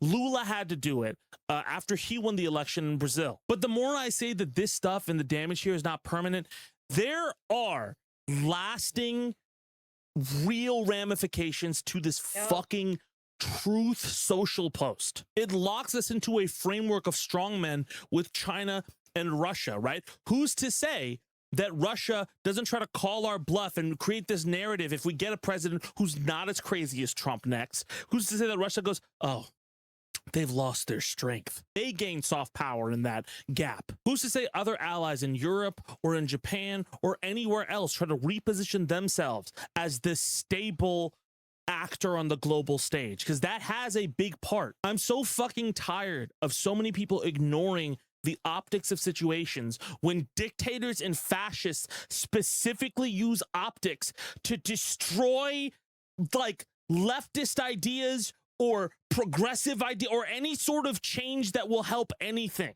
They fucking actively do that. And you have people who treat optics like they don't fucking matter. And I can't stress this enough. As horrifying as this is, the people who are in my comments who are going to dark places and just saying that, oh, he could totally use a nuclear weapon and everything like that. Well, clearly, people understand the ramifications of this man having a nuclear weapon, okay? Clearly, they understand the insanity of this situation. But the amount of doomerism, I've said it so many fucking times, right? Doomerism in this situation didn't fucking help it, okay? When people doom, the administration gets, they salivate. They live for intimidation. And sometimes they will double down specifically because of the doomerism. The only thing that stops this is calling it fucking insane and doing the sobering reality check of what the fuck is going on. Let's be clear. I did not think that Trump was actually going to do this. I could have been wrong. Very clearly, I'm understanding of that. All right. But I didn't think he was going to go through it because, again, globally, he would be fucked. When has that stopped him? Shut the fuck up for a minute. Okay. Do you want to figure out how the crazy guy thinks to stop him? Or do you want to flail your arms around like somebody who just learned boxing 2 days ago? Like, oh, I can fight. This isn't even about whether he would do it or not. It is a little bit about that. But like, it is whether he would do it or not doesn't matter. The fact that this went out does. Yeah. And the fact that the way the U.S. looks right now in this situation is a huge deal that affects everybody. Even if you feel this is a deeply immoral country and we've done all of these bad things, right? Any semblance of progress or change that would want to happen here requires a better version of optics than this. I've seen some people say, well, the only way that we could really change things is a military revolution. Even in the fucking grand scope of Trump about to push the big red button and then a military coup happens and all that fucking shit, right? Things inevitably get worse because this tweet exists. You need to understand this. That doesn't make his departure easier. That makes it messy. That makes everything that happens afterwards messy. If anything, right now, we need to draw a hard line in the sand over productive and non-productive engagement with politics. And I've been trying to do it for so long. Like all of my videos, if you haven't noticed over the past like 3 or 4 months, have been about trying to dismantle, propagandize. Yeah, I didn't think Trump would do it, but I felt very much like a he won't know balls situation, especially once they started putting those timers up. And I started seeing those timers, that's when I started to get worried because I was like, this could put pressure on him to like actually do it. The US, Israel, and Iran have agreed to a tentative 2-week ceasefire, but all sides have presented vastly different versions of the terms. AP reporters around the globe are taking a look at the ceasefire response in their regions and what it could mean for the future. In the US, the Trump administration is declaring victory. Operation Epic Fury was a historic and overwhelming victory on the battlefield. Here in Washington, President Donald Trump and Defense Secretary Pete Hegseth have been triumphant speaking about the ceasefire deal. Vice President J.D. Vance has been a bit more measured, calling it a fragile agreement, but it's still unclear what exactly the U.S. agreed to. There are large questions that remain about the free flow of traffic through the Strait of Hormuz, and President Trump's claims that the U.S. will help Iran dig out its buried enriched uranium. There are already concerns on Capitol Hill that the U.S. does get that material out of Iran. But Iran is claiming victory as well and says the deal allows it to begin charging ships passing through the Strait of Hormuz. Hardline voices within Iran are insisting that they have seized victory in the war with Israel and the United States.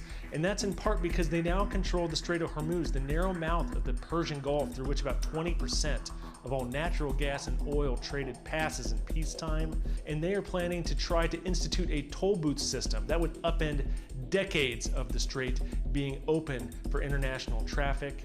They're also insisting that even though Supreme Leader Ayatollah Ali Khamenei was killed by Israel at the start of the war, they've now replaced him with a younger, more hardline version in his son, Moshtaba. Israelis are breathing a sigh of relief over the ceasefire, but Prime Minister Benjamin Netanyahu says the deal does not cover fighting against Hezbollah.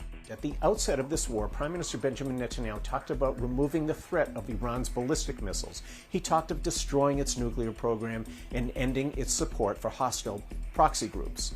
Netanyahu and President Trump even raised the idea of regime change in Iran. Well, none of these goals appears to have been achieved.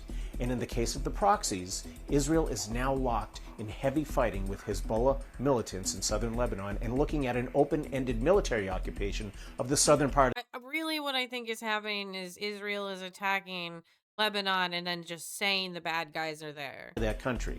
Before a ceasefire was announced, Trump had threatened destruction in Iran if it did not reopen the Strait of Hormuz.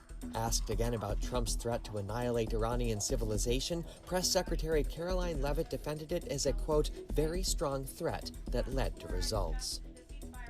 All right. It's time for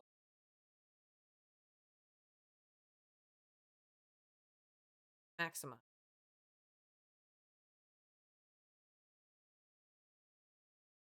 Nice. 4K. Power on.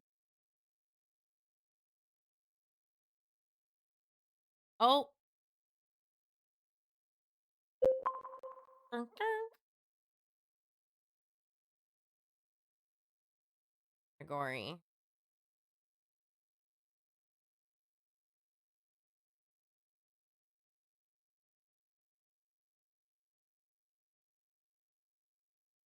Done. Okay. Right. Lock in, everybody. It's time for some video game.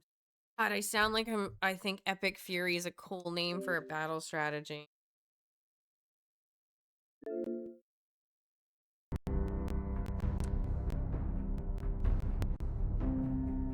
Do I want to put mods on? I think I want to put mods on.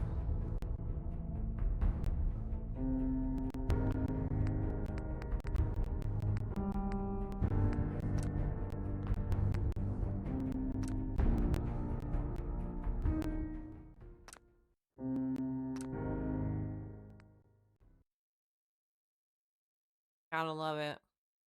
I only want to do aesthetic stuff. And you know what? It's okay. I don't need the achievement.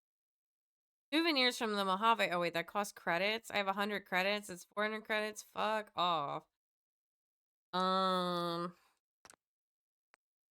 just, like, do.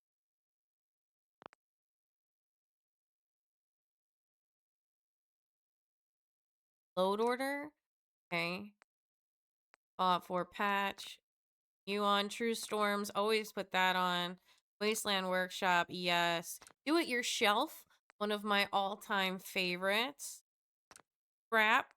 Gets rid of the junk. Grass and Leaves. Gonzo. Extra Settlement. Yes, sir. Grass. Phase. Unlimited crafting supplies. No. I'm a cheater, but not that big of a cheater. Storms Far Harbor. Capital Wasteland. Workshop pack. Yeah. Fireflies. Yes.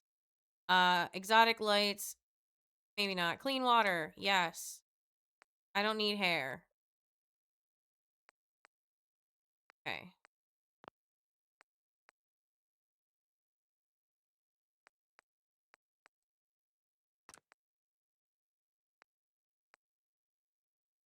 How do I just, like, download the ones I have? Because it says I owned it. Oh, it doesn't say I own it now.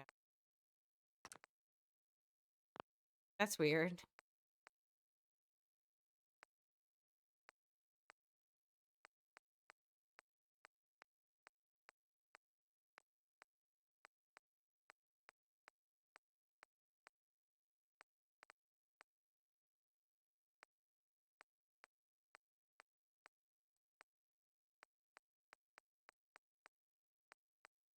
on.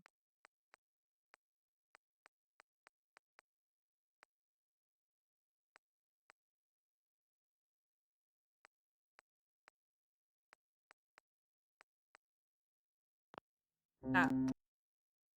There's a duplicate glitch on the for crafting resources. There probably is. I won't do it. Not because like I'm like, oh, forget cheating. I'm like, I don't feel like doing all that work. Because it's like you pick it up. Never mind. I know you know what it is better than I do. You still have to go up to Sawgust.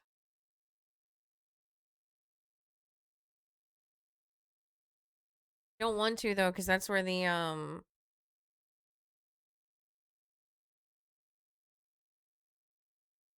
flamethrower guys are. Yeah, but that's also right up next to the bog, and I love the bog, so I might go up there and start to like clear out that area. Might go to the bog first.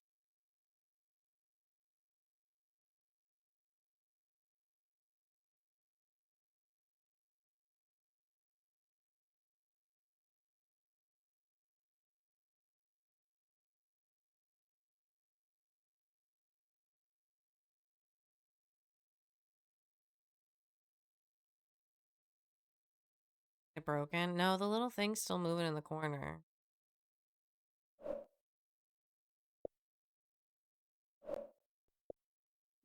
Patience. Hardly know her. Bog pog. Bog pog? Bog pog.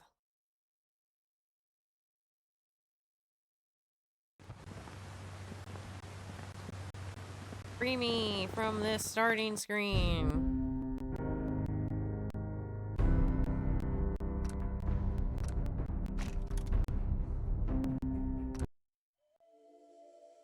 Let's hope this will play with achievement or with mods on.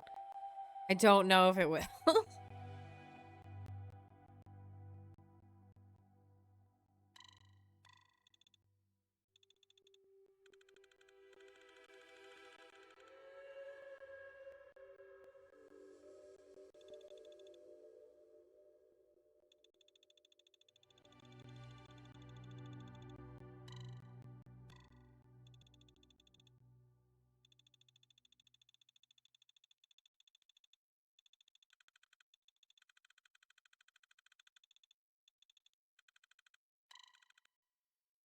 Just trying to see what's in everything.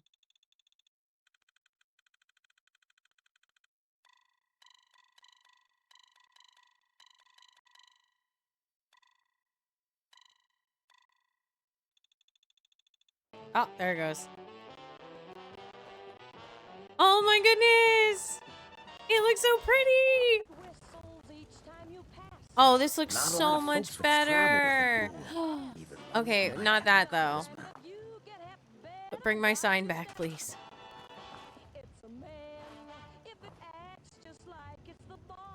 Oh. Yeah. Hell yeah. Oh, I'm so excited. Ah, and now I can delete all the garbage. Oh my god, this is the best day ever.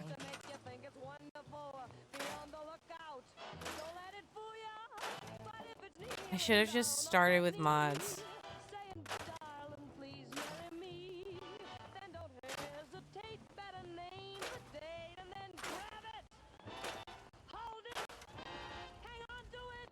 Oh, can I get rid of you? No. Okay, that is fine.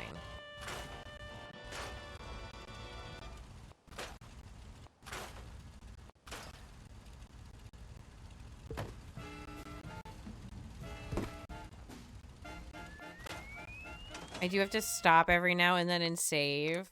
Because if you, like... you will delete stuff and you will forget that you hadn't saved it for a while. You will be very upset. Or I will. Because I can scrap pretty much anything. That includes, like... Okay. Awesome. They've adjusted the mod. Usually you could be, like, scrap this entire building. And I just want the debris.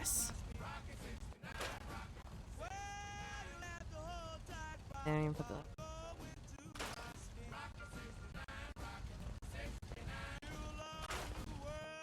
Nope. Get out of here. Get out of here, Kate.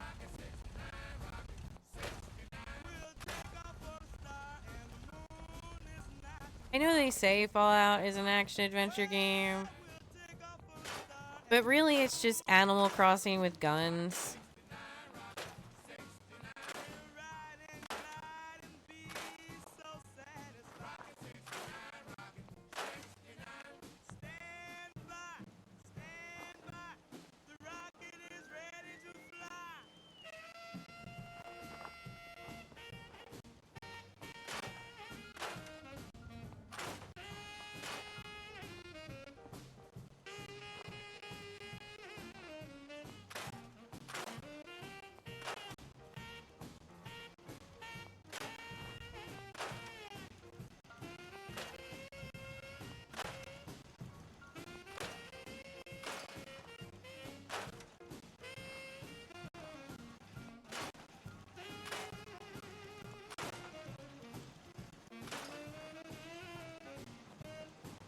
My God, this is the best.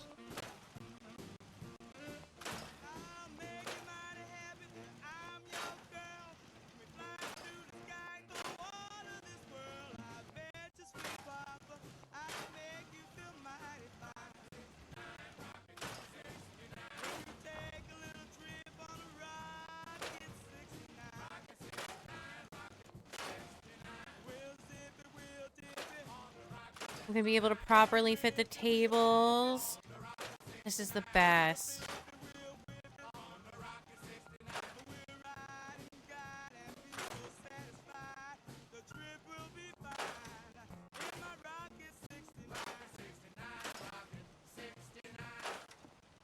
Thanks to Connie Allen for that trip on Rocket 69. It's a two-seater.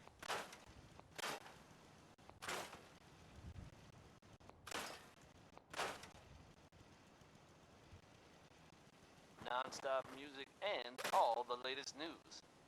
This is Diamond City Radio. Roy Brown heard about some good rockin' tonight, and he's out to make sure everybody knows.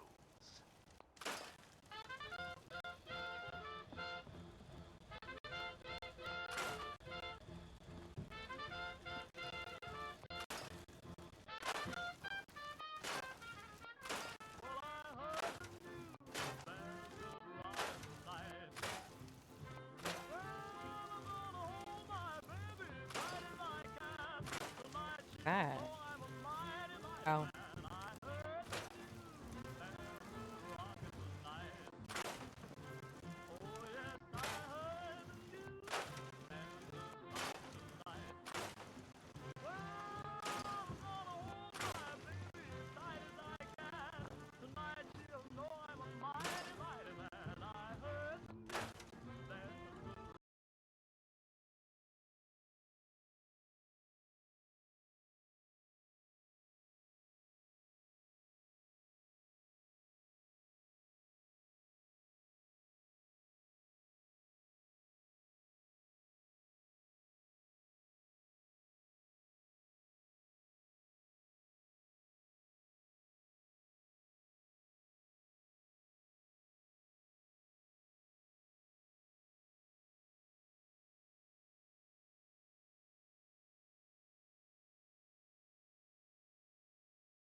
make this like a kitchen.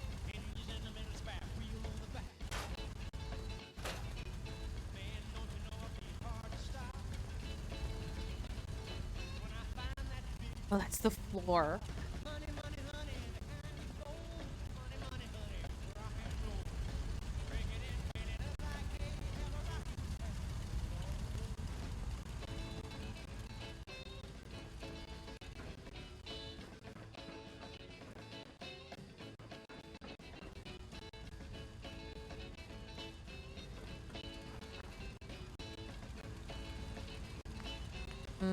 That'll be here. Maybe table?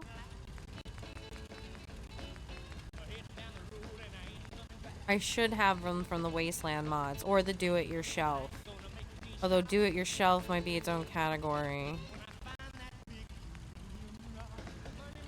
Bushes. Dead shrub.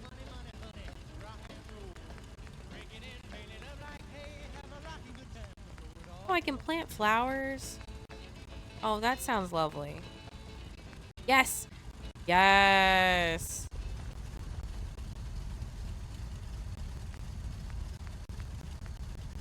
Is there one that's like not busted up?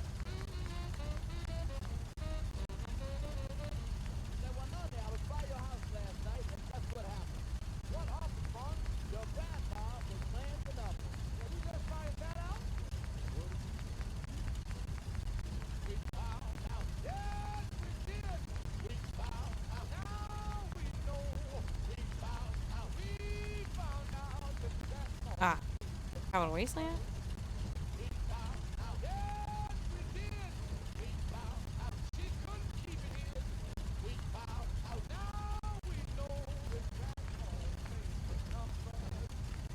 Ooh, I can have a nice bathtub? And like real toilets and sinks? I love mods. Containers?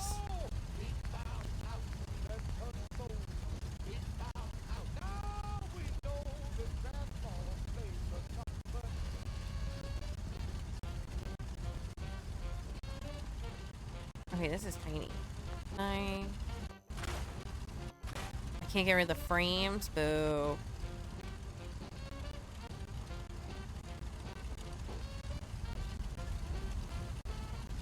I feel like having dog meat in the kitchen is like a health code violation.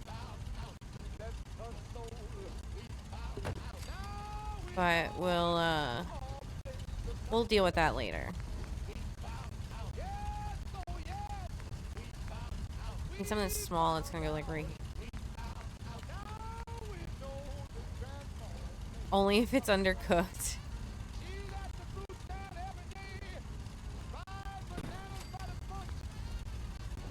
I think I'm gonna put the grill away.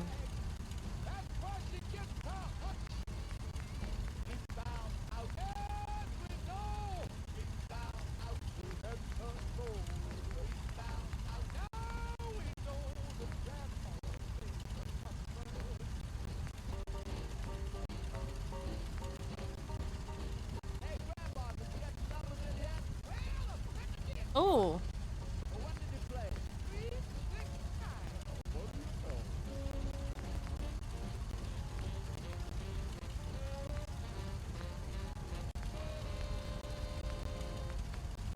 Oh, there's some cool stuff in here. Let's hope his grandma got the help she needed. A gecko? Oh, hell yeah. A glowing mounted one? There are some recent rumblings from Good Neighbor, and I do mean that as something of a pun. Self-proclaimed Balloons. A gecko rug. Bobby Ooh, Dodo a hula girl. has something of a reputation around the Commonwealth. That reputation may have contributed to recent talk of That's a nice rug. and legitimate endeavor of hers. Except there's a bit of a twist. Bobby has very conspicuously disappeared. Word is, there's no trace of her in Good Neighbor. It's unclear this time whether she actually pulled off the job she was rumored to have been plotting. Or, if some have suggested, she crossed the wrong wrong people and won't be seen anywhere again, ever. If you get my meaning. Next up is Billie Holiday. Don't call her crazy.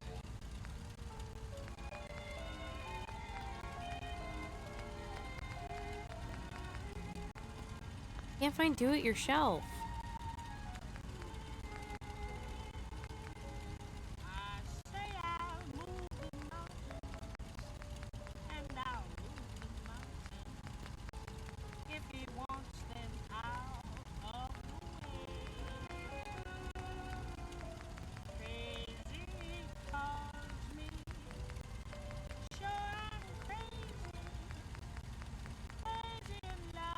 Okay. Oven.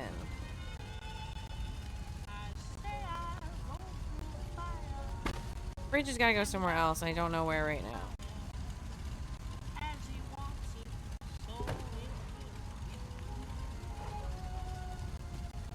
I think I want you.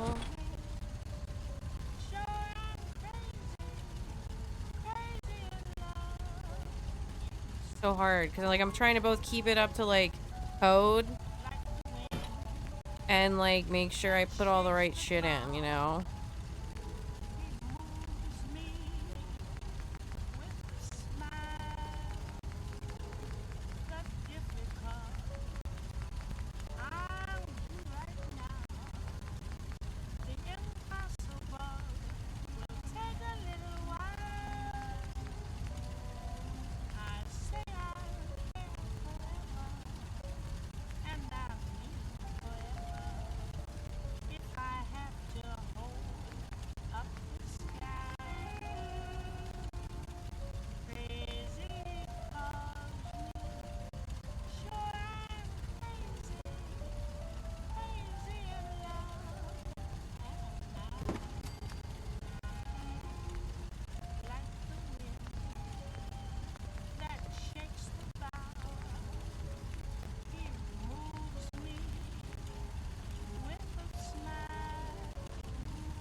One moment, sorry.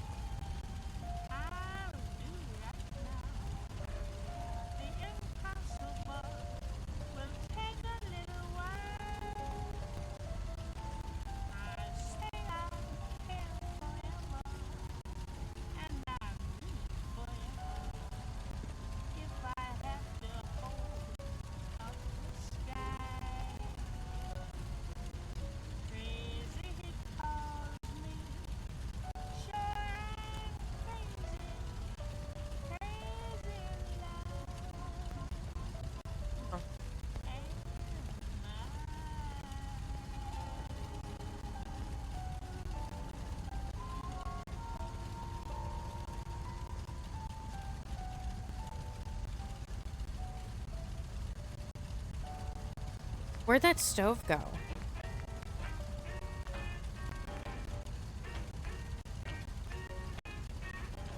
Here.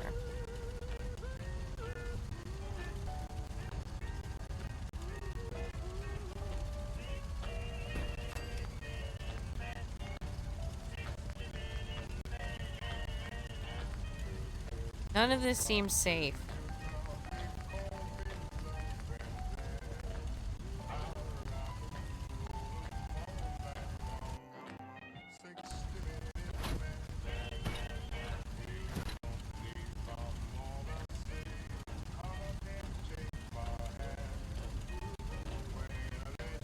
Oh, the sink's in the way. Damn it, sink. Fireflies are out.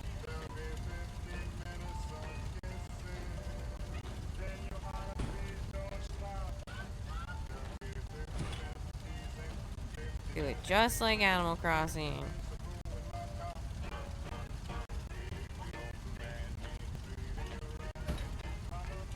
Let's see.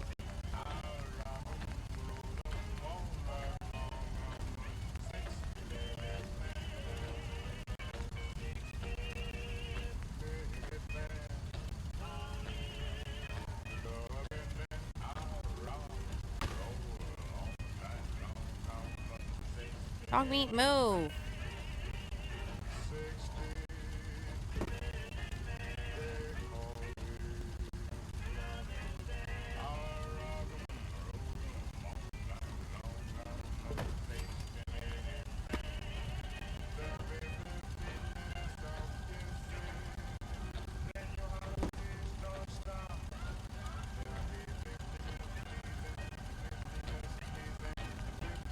A new bed.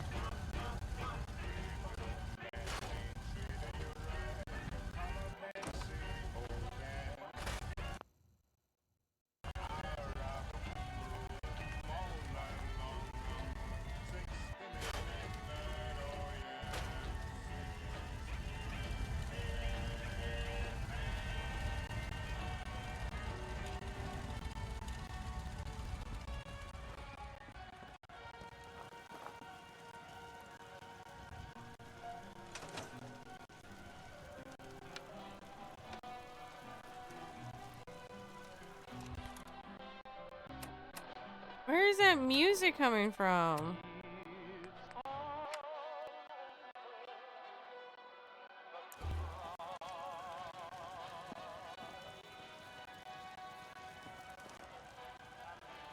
Most folks that run with me don't live out the day. I'm impressed. Anything I can do? Oh my god, you guys hear that?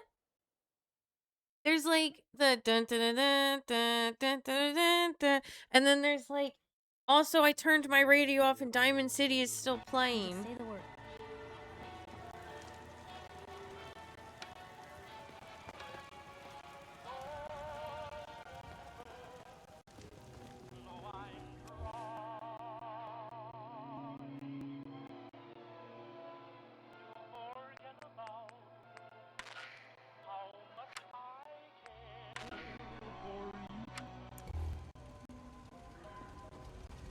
This is awful. Where is this coming from?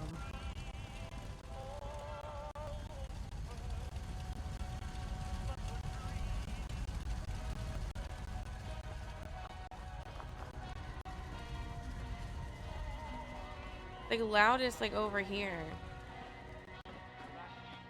Nothing's more satisfying than a smoking gun and a pocket full of caps.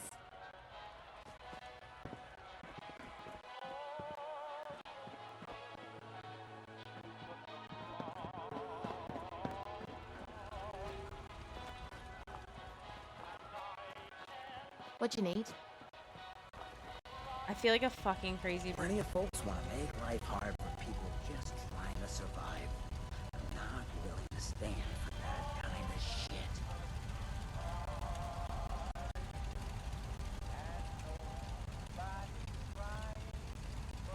Oh my god, look, the sink.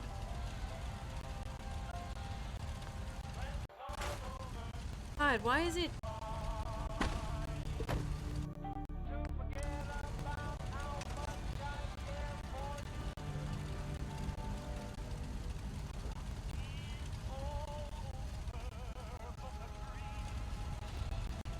And there's a radio over here. So where are we off to next? But it's not turned on. Something weird is going on and I don't like it.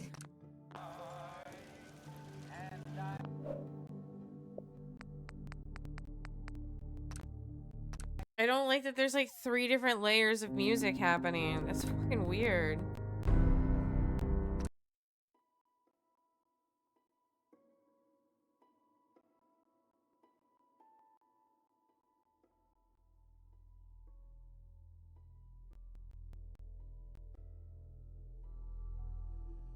Oh shit. Did I say? Yeah, I saved before I left.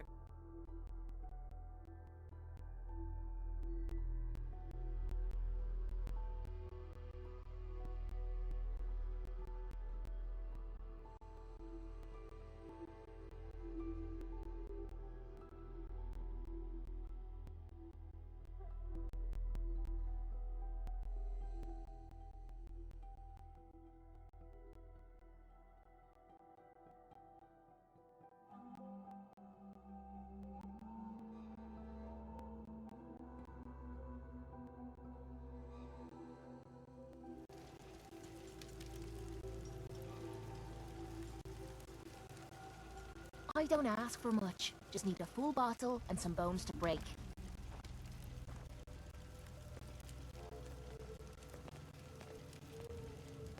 Okay. I don't hear any of the other music, so I think we're okay now. No!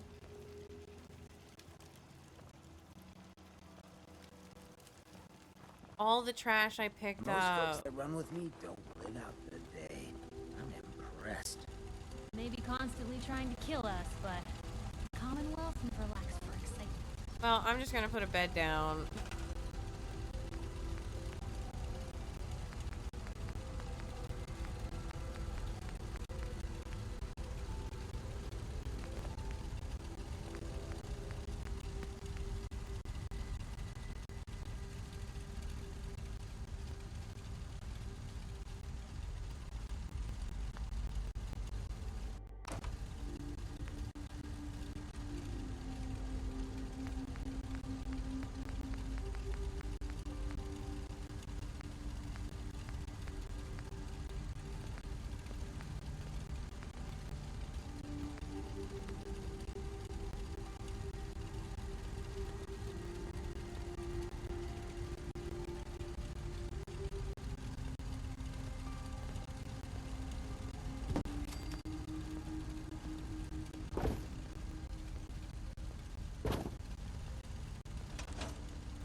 There's no sport to spilling blood if the person ain't earned it. Lucky for us. Oh, I just left. Okay. Well, goodbye.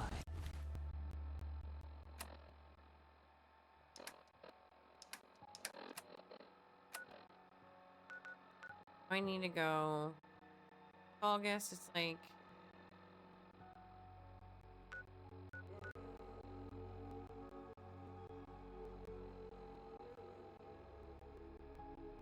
Like somewhere around here.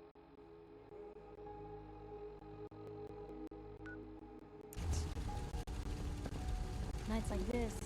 Oh, was I gonna switch from McCree? Might as well. Give me Hancock. Enough of this slog.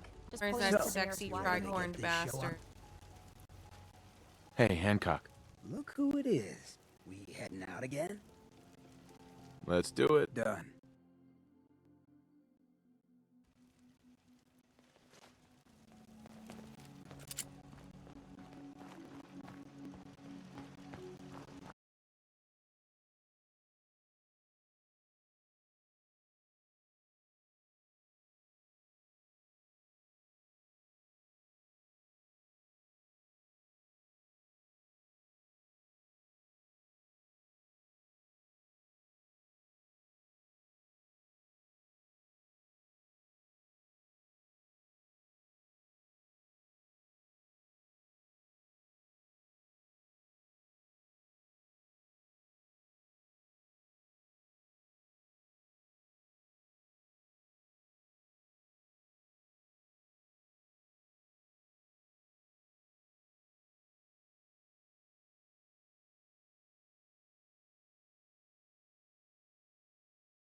I'm so happy in the jungle, I refuse to go.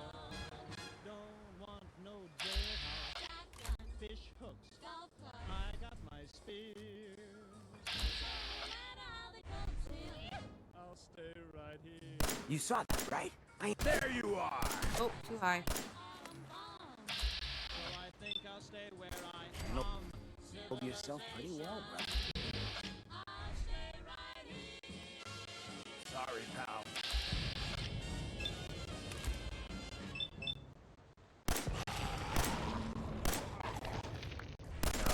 Bone grin.